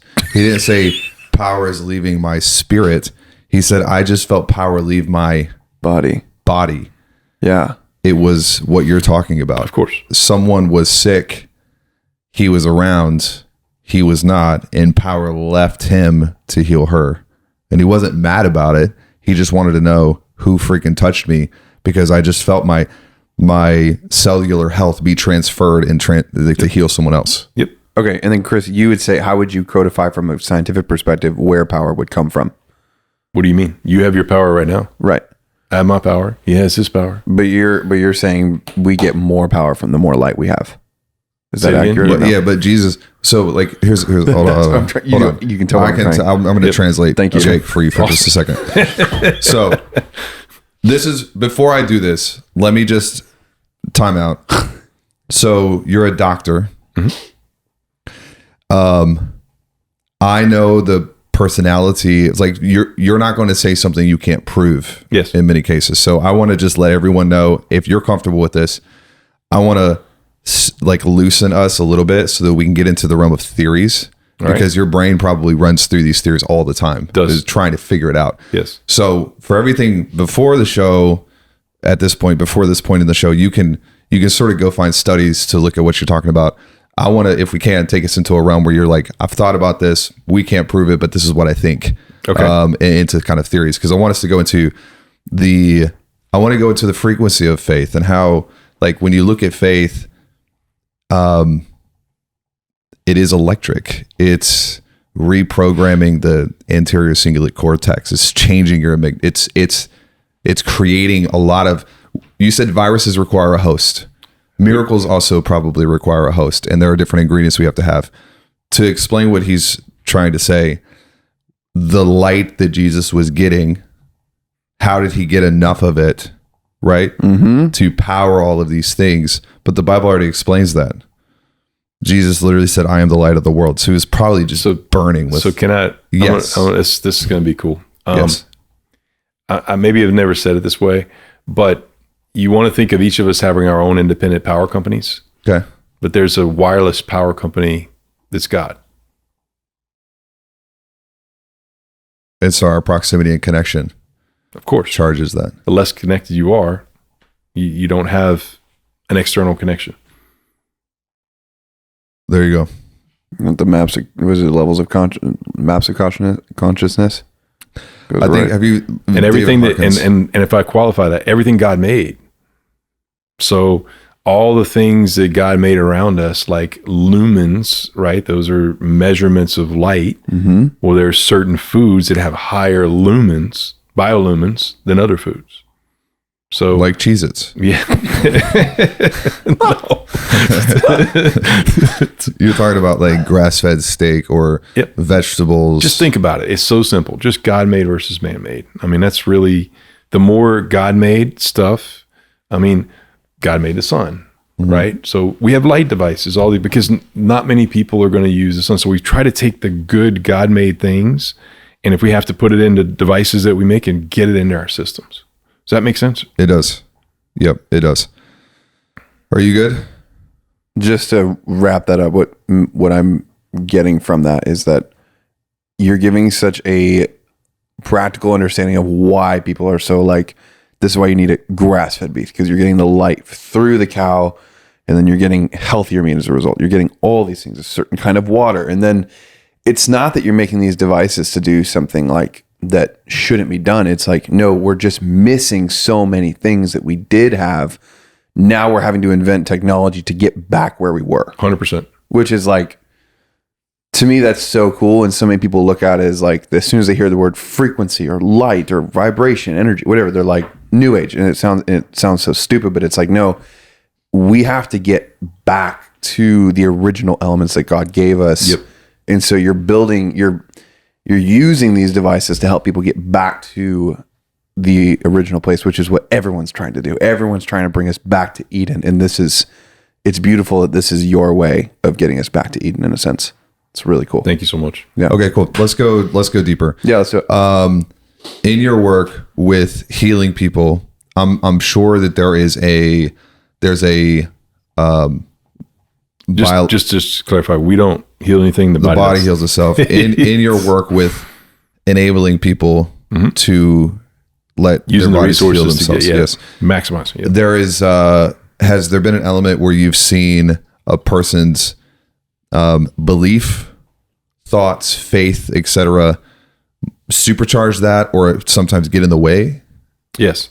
Can you tell us some stories or explain that? Yes. So if somebody, this applies to anything, right? If your brain is closed off to whatever it is, then you're probably not going to progress into something else, because change is uncomfortable. So much money, more money has been spent on big pharma. And again, not to bash big pharma the whole time, but it's science. It is what it is. Our country is not any healthier. They're more unhealthy, in my opinion, than we have been in a long time. And the lifespan's going down. And yet we're taking more prescription drugs by far than any other country on the planet. So that whole aspect is leading us down a path where if we don't do the right things to get our bodies to self-heal again, I don't know where the offspring of the current people are going to turn into. It's just going to keep trickling into this massive effect that we have to somehow reverse it. So how many patients have you had where you've been working on their body, getting what they need, and a lack of belief or closed off has affected that, or vice versa? If they don't believe in what we're saying, we almost don't want to take them. We have a thing in the beginning where we ask them how motivated they are to help with the conditions that they have on a scale of 1 to 10. And it's a John Cameron thing, actually. He taught me that. Yeah. Nice. But he, if they're 6 or 7 or 5, if they're not at least an 8, we don't want to take them, because we want people to realize, look, don't come here and try to question every single thing I have and not believe in everything. If you don't, that's fine. Just keep going down your conventional side if you want. It's not working for you, right? So why are you here in the first place? And we have those sort of people that come to see us, and it's like, I can't qualify enough science to you. I mean, we have the science. I literally at my it's just to show you, at my office, I have walls of testimonials, like walls all over, showing people. We have YouTube videos everywhere of all these people showing these testimonials. We have all these people talking in the community, talking where we'll have a person come from out of state and they'll tell a big group of people, have people come, and then I still will have people come in and want to question everything. And it's like, if that's you, you're in the wrong place. I mean, I can't sit here and answer 500 questions to validate your lack of belief. It's like trying to get them to believe in God. I mean, either you believe in God or you don't. I mean, but you got to believe in some sort of higher power. There's something that got you here. Yeah, 100%.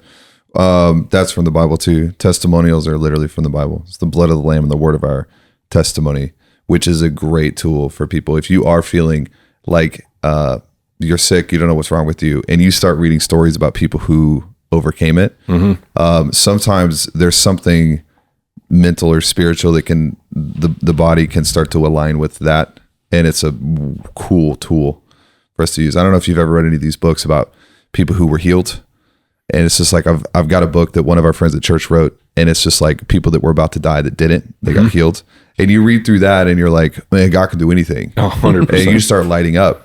100%. And we live in a culture where people, so I want to take you down this rabbit hole and see what you think about it. A couple hundred years ago, we separated science and religion for political reasons.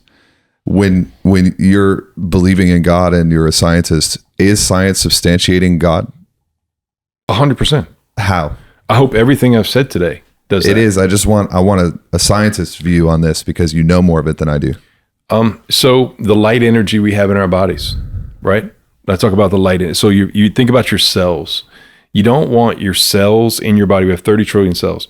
You don't want them, Louisiana, you know what a Q-beam is? Like the very light, very like people shine it at night and see rabbits or whatever, okay. like going down in a boat. It's a very, very bright like light. Alligator hunting. Yeah, and stuff. exactly. Yeah. You don't want your cells in your body to be Q-beams, like massively, bright lights, because you couldn't eat enough fuel and get enough energy to fuel your body. So our body kind of runs on a low light in the body. So, but each cell should be lit up with light energy.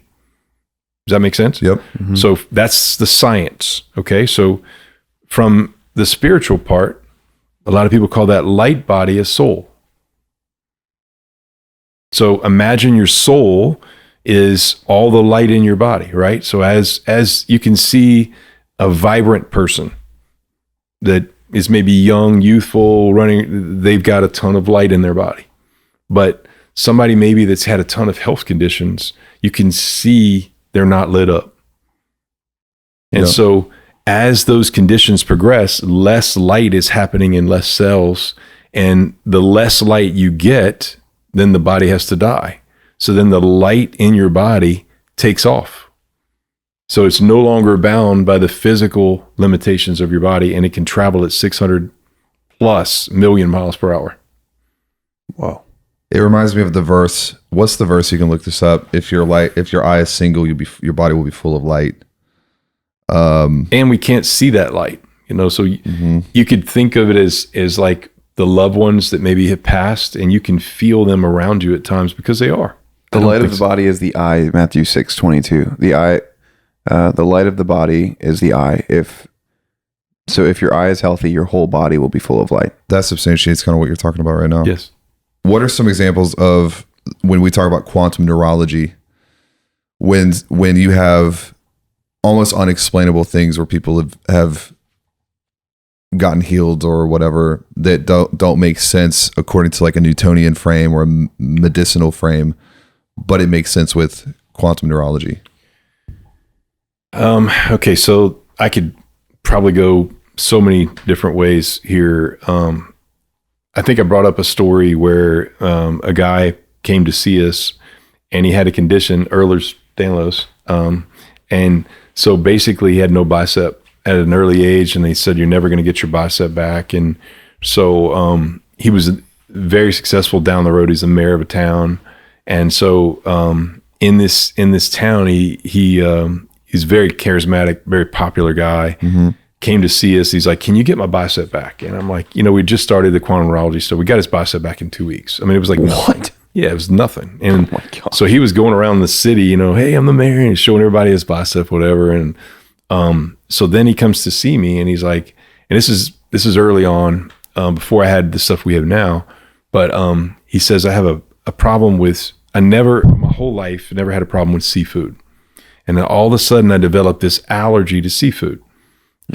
He's like, it's so bad now that if I'm in a restaurant, somebody brings shrimp away 20 feet from me, I go into anaphylactic shock. Wow. That's how bad it got. So he said, look, I don't want to eat it. I just want to fish with a shrimp on my hook. And so I said, okay. So, I'll never forget, now we have like specific frequencies of everything. Like I can go and test people and all the stuff we do. It's complicated for people out there listening, but it's really not in our end. It's just simple. We're just trying to figure out what the body's got weakness to.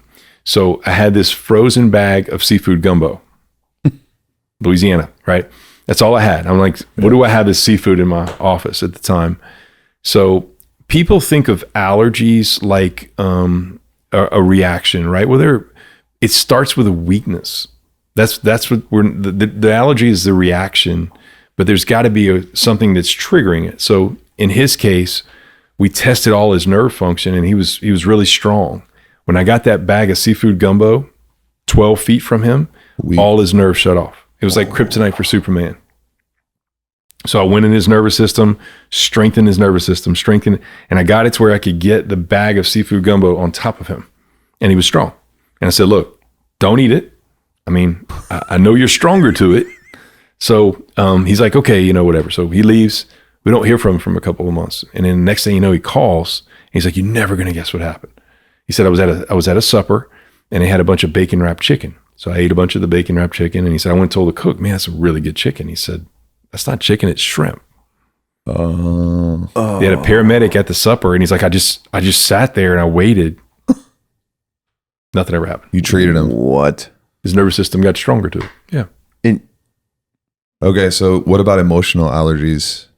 My goodness. I mean, emotions can cause so many different problems in the body. And emotions can make you sensitive to certain foods.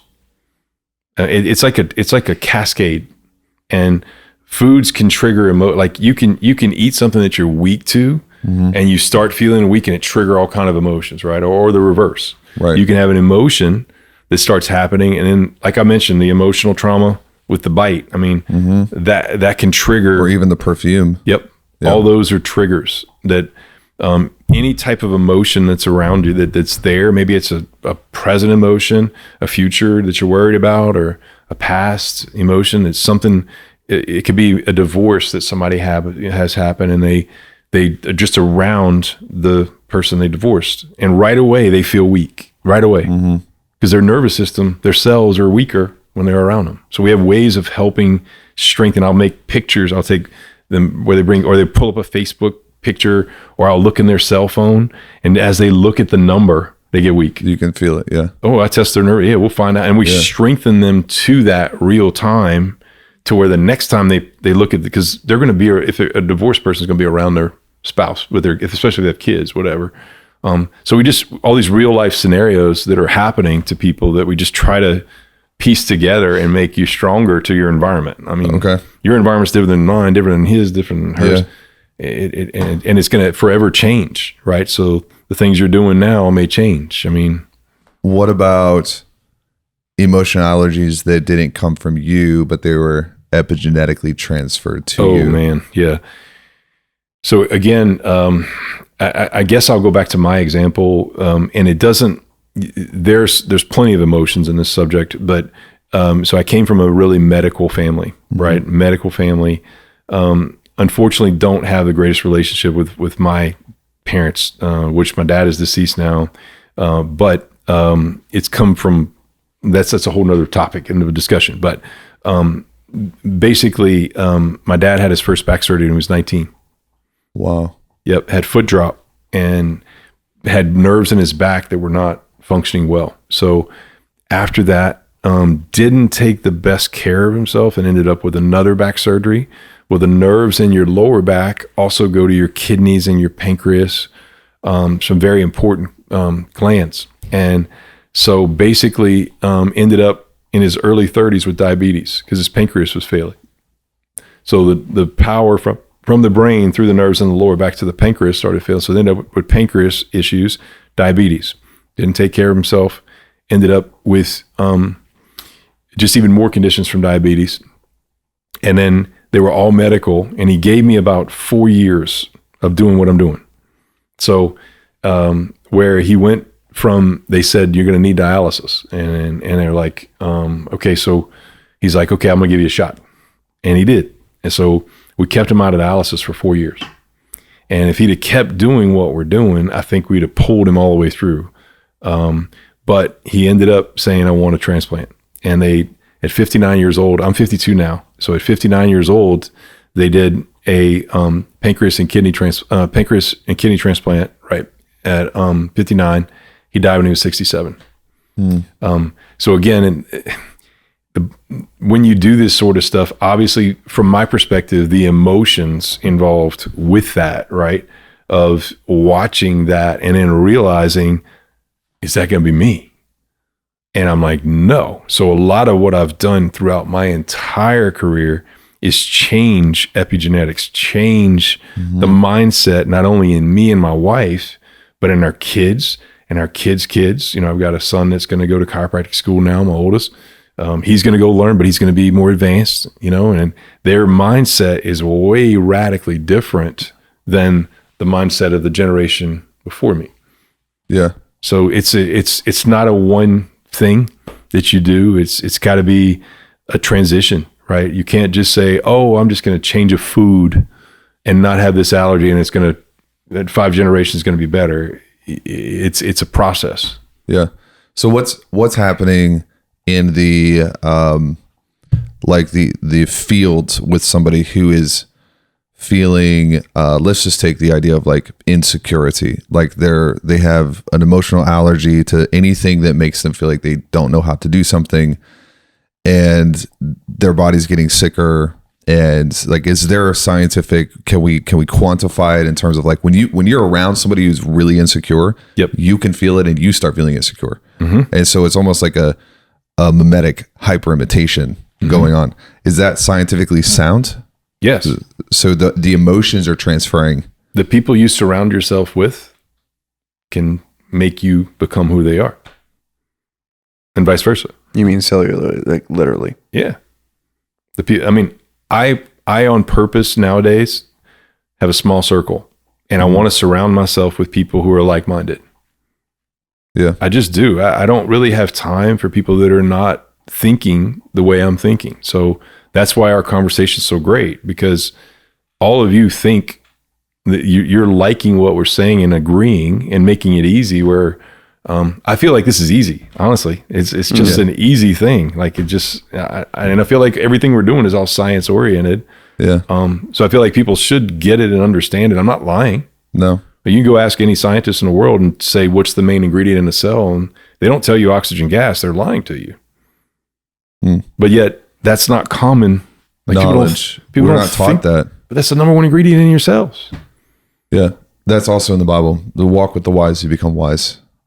Walk with the foolish, you become a fool. Yep. This is what I get like geeked out on, where I'm like, this was 6,000 years ago that they were saying this, and they had no microscopes. They didn't need them. And they didn't have any electromagnetic devices. Yep. But then when you read it's we're spending billions of dollars just to fact check scripture, and then it's like, well, yeah, they kind of knew what they were talking about. It should be the same. Like, when you study like Isaac Newton and some of these guys who, like Isaac Newton, who discovered calculus, and he's like getting secrets from ancient scripture. And I don't understand how we have created a worldview where science is anti divinity. It's tied together. It's always, I mean, religion has always been the source of all wars. I mean, you think about it. I mean, it's a big, it's a big conflict of interest.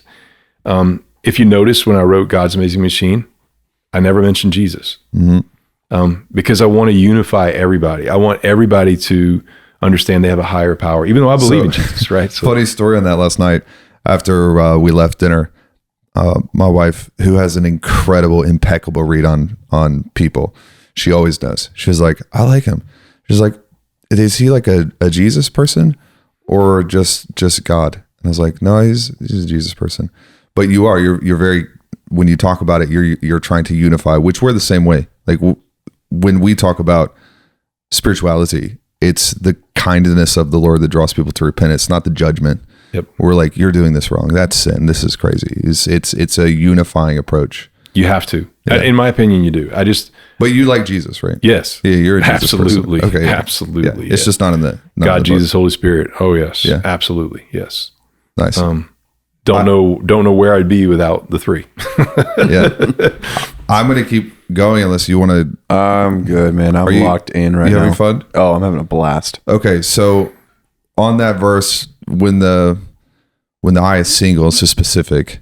If you look up the Greek translation of that, it's almost metaphorical of like the eye of your body of knowledge, which is fascinating. And I think I still want to push this back to faith, because faith is this idea of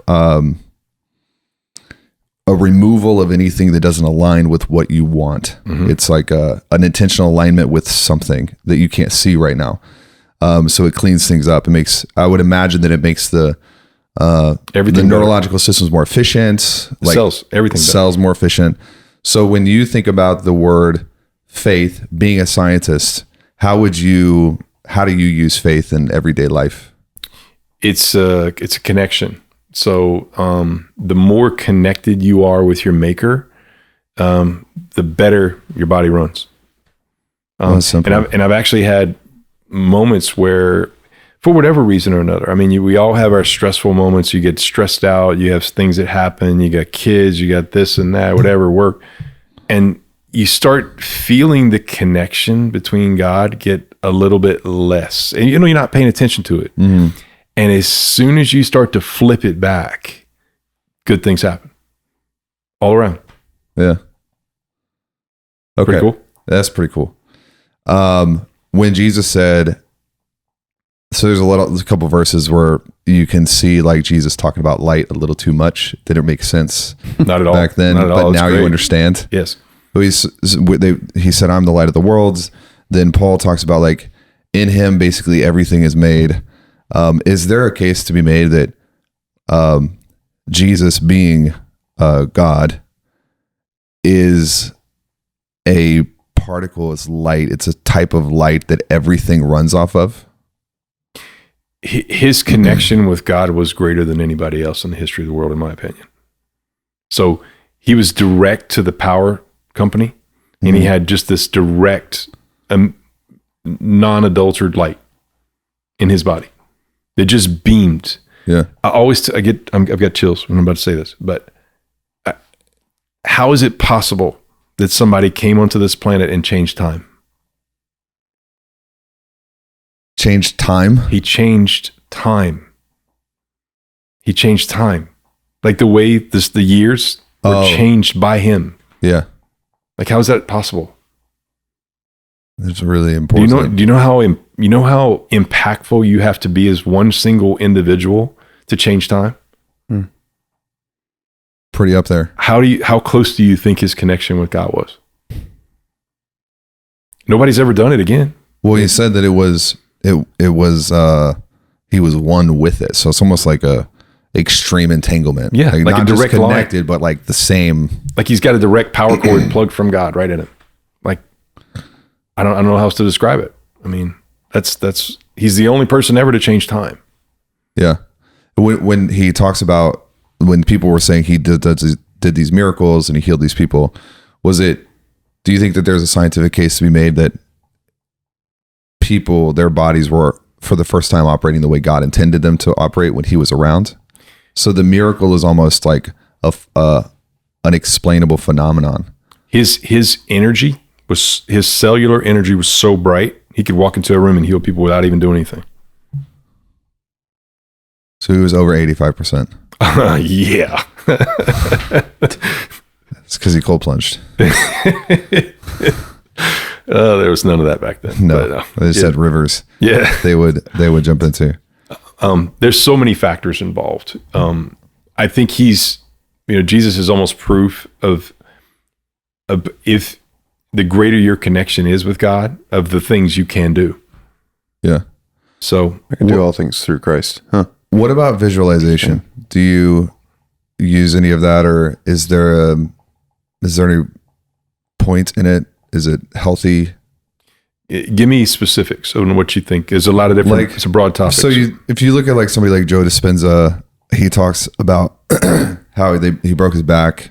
I've got that story. Yeah, he visualized the light over and over and over, this connection, and then that he kind of credits that for him healing. So how can I describe this the best way? That's a more labor intensive route. Mm-hmm. There's less labor intensive routes. Really? Of course. Yeah. So, but that can happen. It can happen. I mean, the traitors in their area, when they pray over somebody, a lot of times they'll have something that goes away. Like a condition. It could be a bad condition that goes away. Somebody says a bunch of prayers. Maybe they get their prayers answered, right? I mean, but maybe if you intentionally think about something and believe in it so much, it can happen. But if you're not, it may not happen. But then I always say this. I think this is the most important thing. God gives us the resources. Mm-hmm. You have to use them. And that's what I've been my whole career. I've been trying to find the right resources. I've been down a million rabbit holes. Mm-hmm. And I feel like now we have it just so well documented that it's just, if people just stop the rabbit holing and just jump into our circle, it just gives them the right information to where they don't have to do all that anymore. And as long as they're in and they have a good spiritual connection and everything, and they just understand the science of how God made us and then what to do to help themselves, everything gets better. Got it. So visualization would be using more energy than is necessary, and there are easier ways to do that. If you're only using visualization, yes, it might be something that somebody else could visualize, that injury and maybe not get the results. Yeah. But are there people that you've treated with where they were through fear, they ended up like, if you get something and you're sick and you're afraid of the thing, it makes it worse? Does fear come in and like hijack the nervous system? 100%. You want to go back to the diagram? Sympathetic, parasympathetic. Okay. Yep. So sympathetic, remember, is anxiety, fear, worry, anxious, surviving, right? So that side of the nervous system is not necessarily geared to heal. Oh, It's geared to survive, right? But not geared to heal. So it won't actually devote the resources to heal. No. Got it. It'll survive. So people that are sympathetic dominant and the parasympathetic's not working, they'll age. They're just aging rapidly. Wow. Mm-hmm. So parasympathetic is most often activated when we're sleeping, right? Sleeping, making sure that part is involved, but remember, you won't sleep if the parasympathetic's not working. Right. Okay. So if the vagus is not connected to the parts, if the sacral plexus is not connected, the brain's not connected through those parasympathetic nerves, you're not going to sleep. Which means we can't heal. That's right. Most of our regeneration happens 100% when we're sleeping. Is this why? Is there any research or a case, or you can link this up for when we get, like, when we're in the sun, we get really tired? Mm-hmm. Is that due to parasympathetic activation, or is that because is it a cellular thing? It could be too much sun. Oh, okay. So you shouldn't feel tired in the sun? With the proper dosages. Okay. So it's just a dosage thing, right? So the more, and also it's not only dosage, it's tolerance. So if I put somebody in the gym and I say, and they've never worked out before, and I say, today we're going to lift 100-pound dumbbells. It's bad. So if I put somebody that's inside all day and I put them outside in the bright sunlight for 5 hours, it's too much. Yeah. But if I put somebody that's every morning, every day getting, 15, 20, 30 minutes of sunlight, then I go put them in 5 hours. They can tolerate it better. Does it also have to do with the color of your skin? And so, like, there's other factors. Super white person. There's other factors. Like Jake. Yeah. Thanks. In the sun. That's what we were all thinking. 3 minutes. Yeah. But then somebody like John Cameron. Yep. There's so many factors involved. It could be their overall health. Maybe the nervous system in general is so, their cells are so weak. They don't want light, and you have to go in and make awareness to the brain to where those light deficiencies are and get them to come back. That's a process. It's more complicated, but it's not. Yeah. It's really easy on our part, but then they can tolerate it better. Okay. Last point on this, and we'll see if Jake has anything. I think that this is why in scripture, he's always teaching, like, to pray with faith. Don't have doubt. Don't not have any interference to where you're doing some, like a positive, negative at the same time. Like, it would be silly for us to get into a sauna and only eat Cheetos. Yeah. We're almost like countering. There's a plus and a minus. I think I do get frustrated sometimes when you see people pray, which is, prayer is like coherence creation. Like it lines you up with the source of everything. Mm-hmm. But when they pray from a place of fear, or they pray from a place of worry, it's almost like you have a positive and negative that tend to cancel each other out. You know what I'm saying? Yes. And so when you sit down to pray, are you aware of, do you activate your parasympathetic first, or do you just, what's your process? Pray as if it already happened. Because if you're not praying as if it already happened, then there's fear in the prayer. Yeah. So in other words, if I'm, please let me have this, John Cameron's funny about that. If I ever said please food, I can't say please. Yeah. Because it sounds like you're trying to beg, right? Yeah. So you're begging God, like, I'm not sure if this is going to happen, but it might happen, but I'm not sure. But please, if it does, like, pray as if it already happened. Like, my house is paid for. As you're praying, thank you so much that my house is paid for, even though it's not. Right? Yeah. Thank you so much that my body is healthy now, even though it's not. And that, it's almost like when you put that, and you don't just put that into, you don't just say it. You have to feel that that's really going to happen. Yeah. Because if you don't do that, and I'm not sure if I watched one of your videos and there was somebody talking this way, and it shifted me. I think it was one of your podcasts. We've talked about this 2 before. episodes on prayer. I think somebody in your pod, now that I'm thinking about it, I watched one of those and it hit me, and I'm like, that is so true. Whoa. That is awesome. Yeah. And I don't remember who. I want to give credit to whoever said it, but maybe go back. What were we talking about? Were we talking about fear or? It was talking about. Yeah, there was all those conversations, but it was really just talking about praying it like it already happened. When you say your prayers, pray it like it already happened. It might have been. Was it in this room or was it in a different room? I don't remember. It might have been that one prayer. Tears of prayer, and you were talking about this was before that. We mechanics of prayer. No, it was probably Dr. Cochini when we had that big prayer of like, this is prayer 1, this is prayer 2, and comparing the prayers. So the one, pray it like it existed, yeah, or like it's already done, yeah, and you're just thanking God for it. Yep. And it's a confidence inside of you that you're praying it like it already has happened, instead of like begging and pleading. That it's going to happen. I remember when I started learning how to pray, we had she's now a mentor of mine, and in America we don't have a lot of training on how to pray the right way. So most of the ways that people pray, I think, are really just fear based and anxiety. And I was sitting in this room and I was asking the Holy Spirit to teach me how to pray. This mentor of mine is notorious for just being like, have you asked God? I'm like, no, I'm asking you. Or I would ask God, but I'm asking you. She's like, go ask God.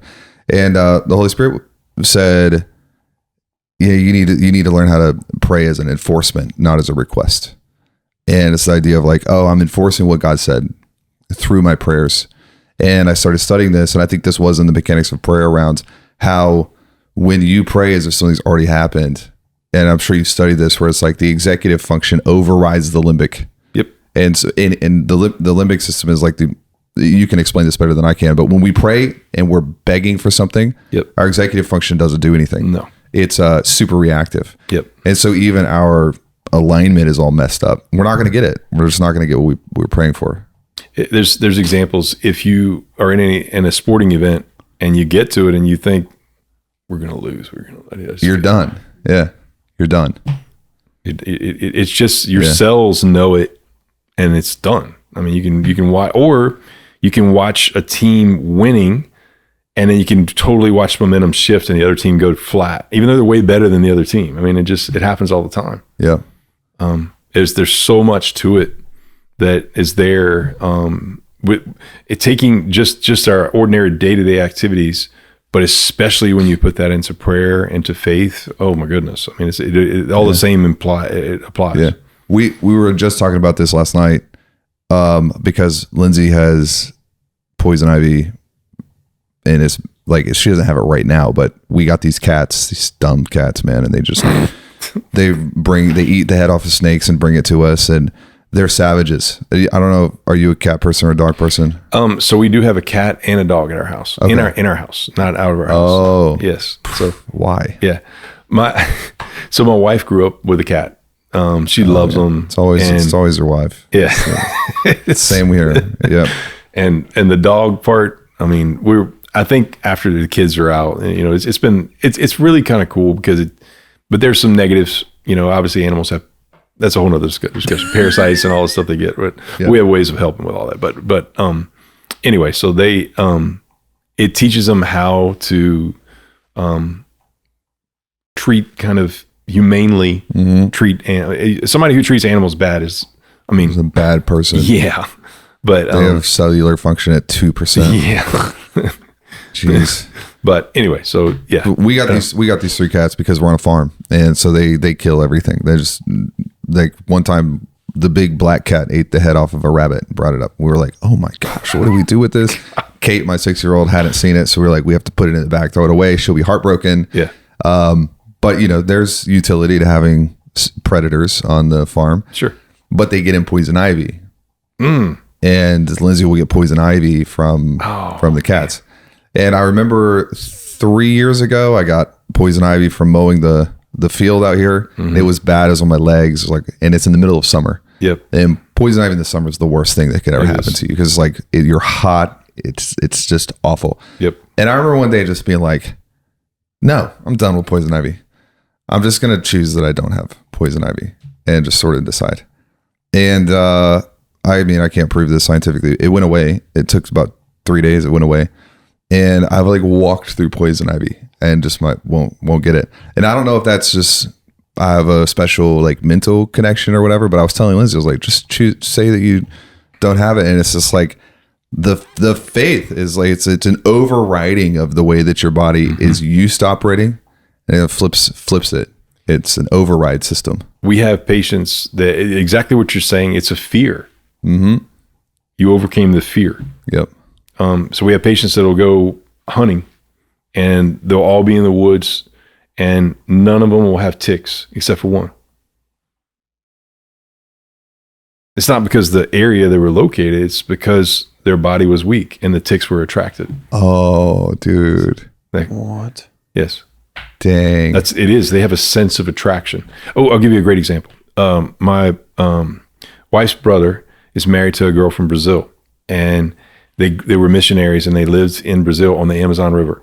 And so I didn't know this before. I have a fear of wasps. I always had a fear of wasps. You could watch a YouTube video. Oh my goodness, it was crazy. One almost lit on my head.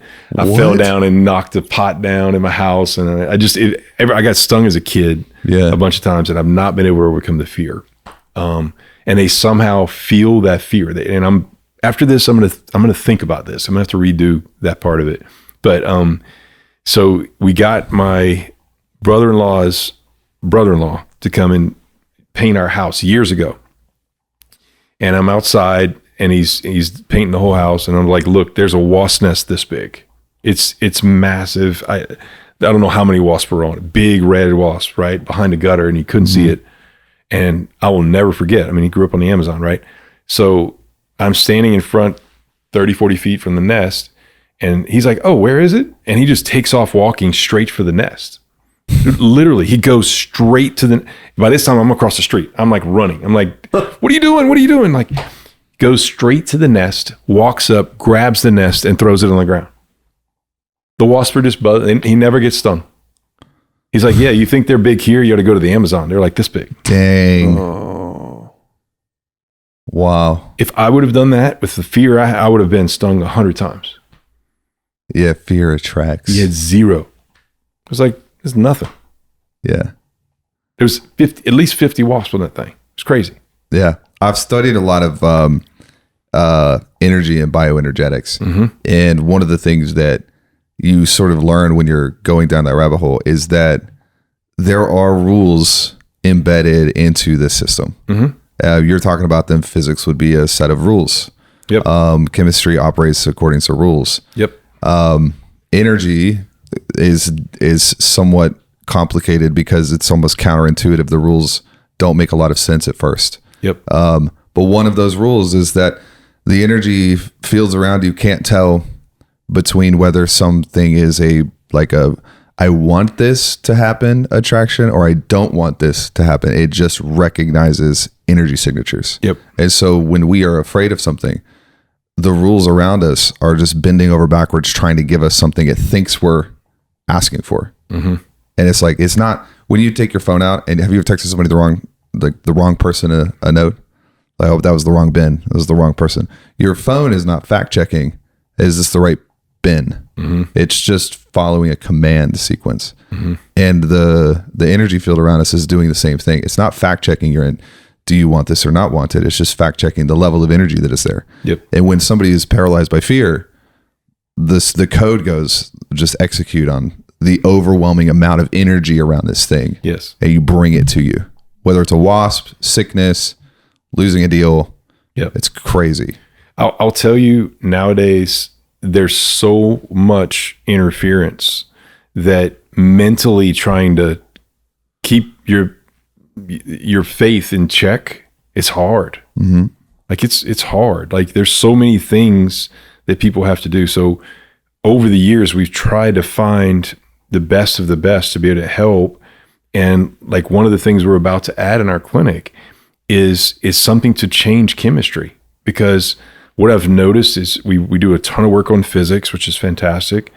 But like our blood, for instance, there's so much coming into our blood all the time. And it's like you can avoid certain things, but I mean, you can maybe change your pots in your house. There's so many levels you can change, mm-hmm. but what are you going to do? Change the chemistry of your cell phone? I mean, you're going to get ingredients from the chairs we're in, the clothing. I mean, it just keeps everywhere. factoring and factoring. So that stuff gets in our system. So now we have this new technique. It's actually called EBU, and it actually takes your blood out. You can watch the nasty blood come out, and then it filters the blood, oxygenates it, ozonates it, and puts it back in your system. So you can watch the blood go from nasty to beautiful. Wow. And I've never really recommended anything invasive over the years. But so if I do recommend something, it's got to be really good. But that's the to give you how bad things are getting around us. We have to have things like this to boost people. And then if you take a person like that who can't overcome fear because their body's so shot, their brain's disconnected, their blood's full of toxins and heavy metals and whatever else, you could probably mentally try to pray your way through that. It might be difficult in today's world. But when you have these types of technologies available, we're able to take this stuff and do this really cool, amazing things. You can then the next thing you know, then they can believe in their bodies, then they feel better, then their faith comes back, and all these things start to happen. And just I just want to like emphasize this. It's all scientific. You're not just like feels like this. It's like you're using the body to tell you where. So not every patient is the same. Not at all. Not all of them are recommended the same things. The treatments are different. You're a doctor, so you're going based on what does this person's data say about it. Can people schedule to like come in repeatedly to see you? Because you're in South Louisiana, we're in Nashville. But if like I want to come see you like once a quarter, like what do you recommend? So people generally, what happens is they'll come to see us from maybe out of state, whatever, out of the country. They'll come in, we'll do an initial assessment with all our tests, and then try to figure out what we're dealing with. So we have a measurement of the nervous system where we try to get into the brain, check the 88 major nerves coming off of it, and tell you kind of what percentage powered up you are, which the average percentage we see is in the 30s. So it's crazy, but it is what it is. Yeah. And so those people in the 30s, we're not going to take them from 30 something percent to 85 where I want them to be. I wish I had a magic wand. I don't. So, but what we try to do is give them corrective plans where we take them closer to 85% for people that can maybe stay with us. For people that can't, maybe I'll give you an example. We had a patient from Houston. She wouldn't mind me talking about her. When she came to see us, Houston's about 4 hours away from where we are, 3.5 hours away. And so very successful lady, very successful businesses, family, kids, but yet developed liver failure to the point where she was 2 years hospitalized, needed a transplant. Wow. Thin lady, but looked like she was pregnant. Like her belly was extremely distended. She had no hope.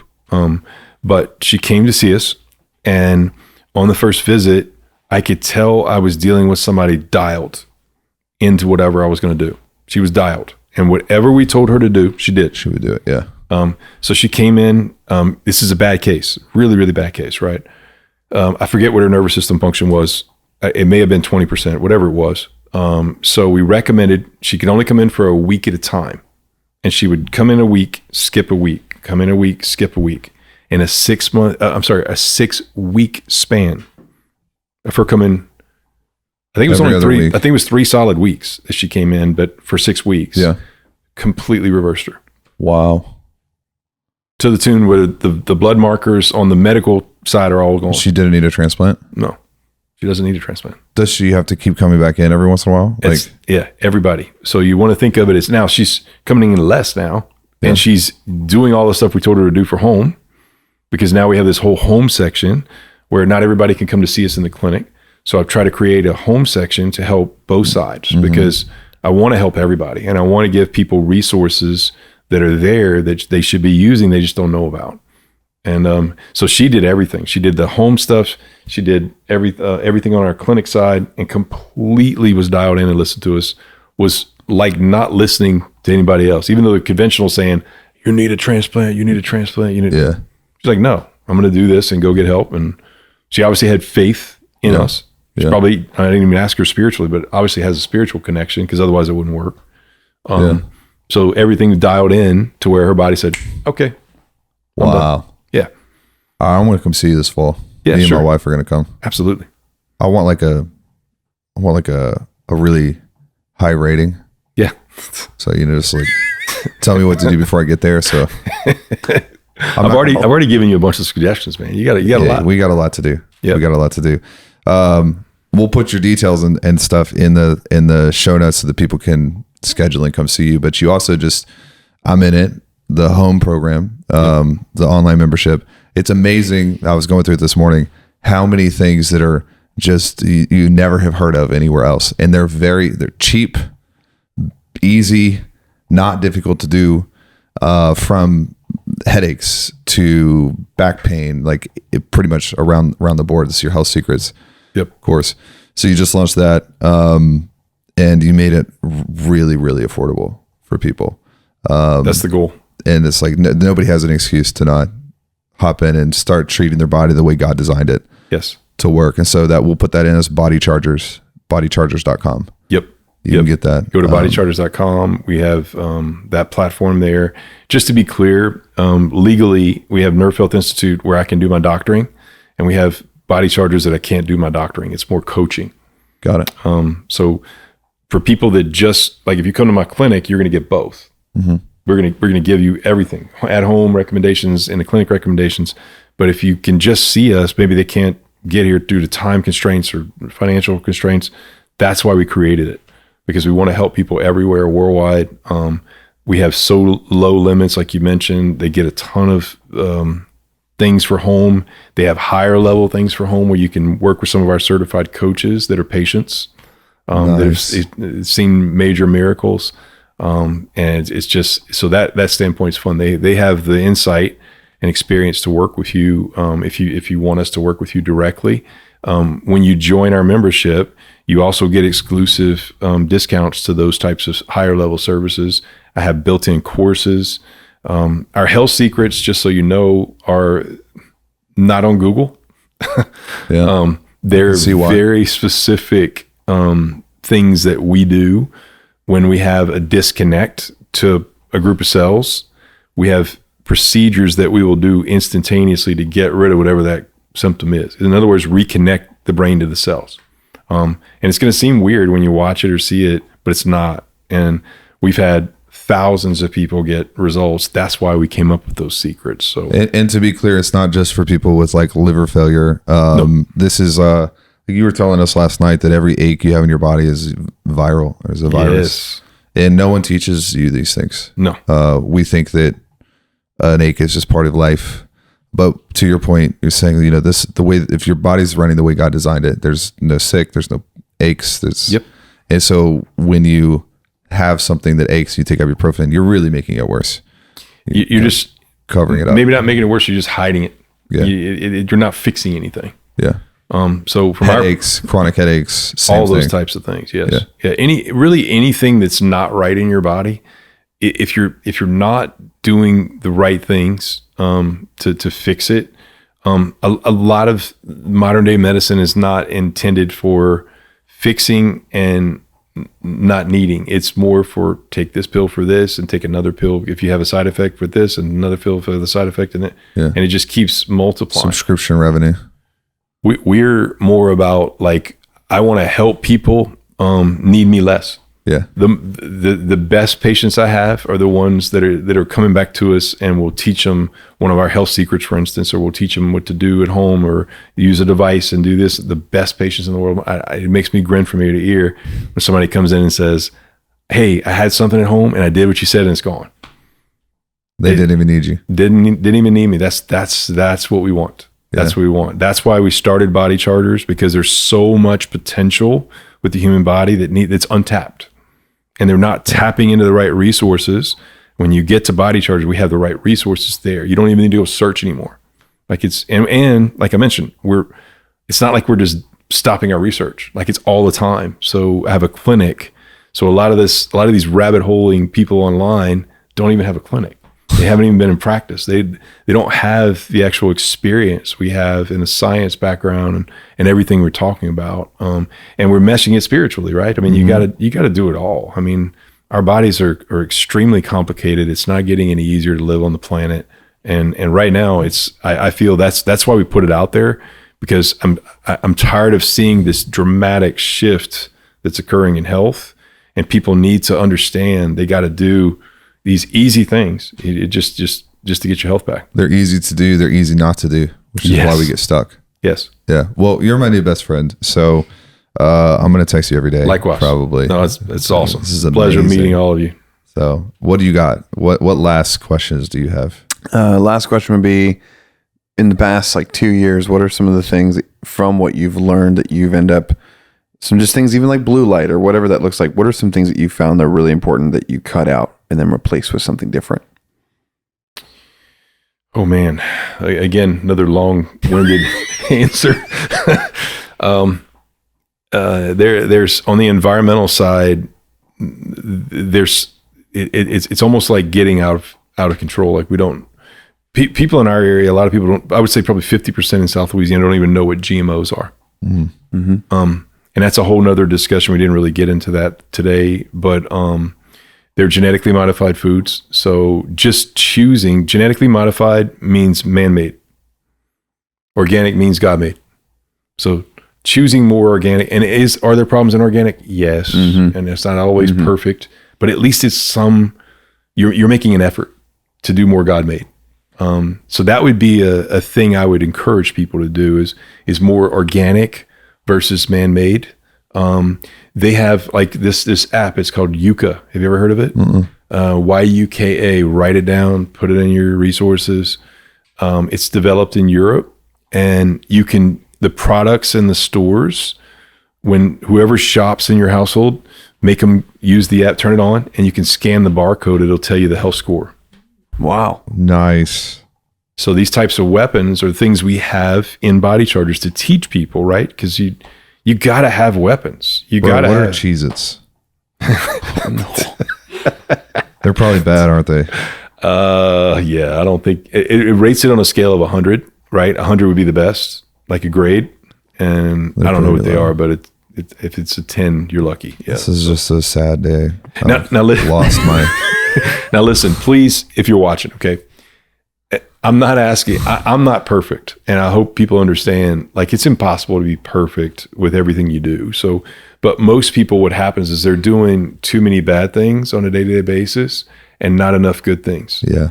And this, even a balance like this, it just makes your health progressively do this. But even if you just shift a little bit and you just start doing this and you learn from people like us, right?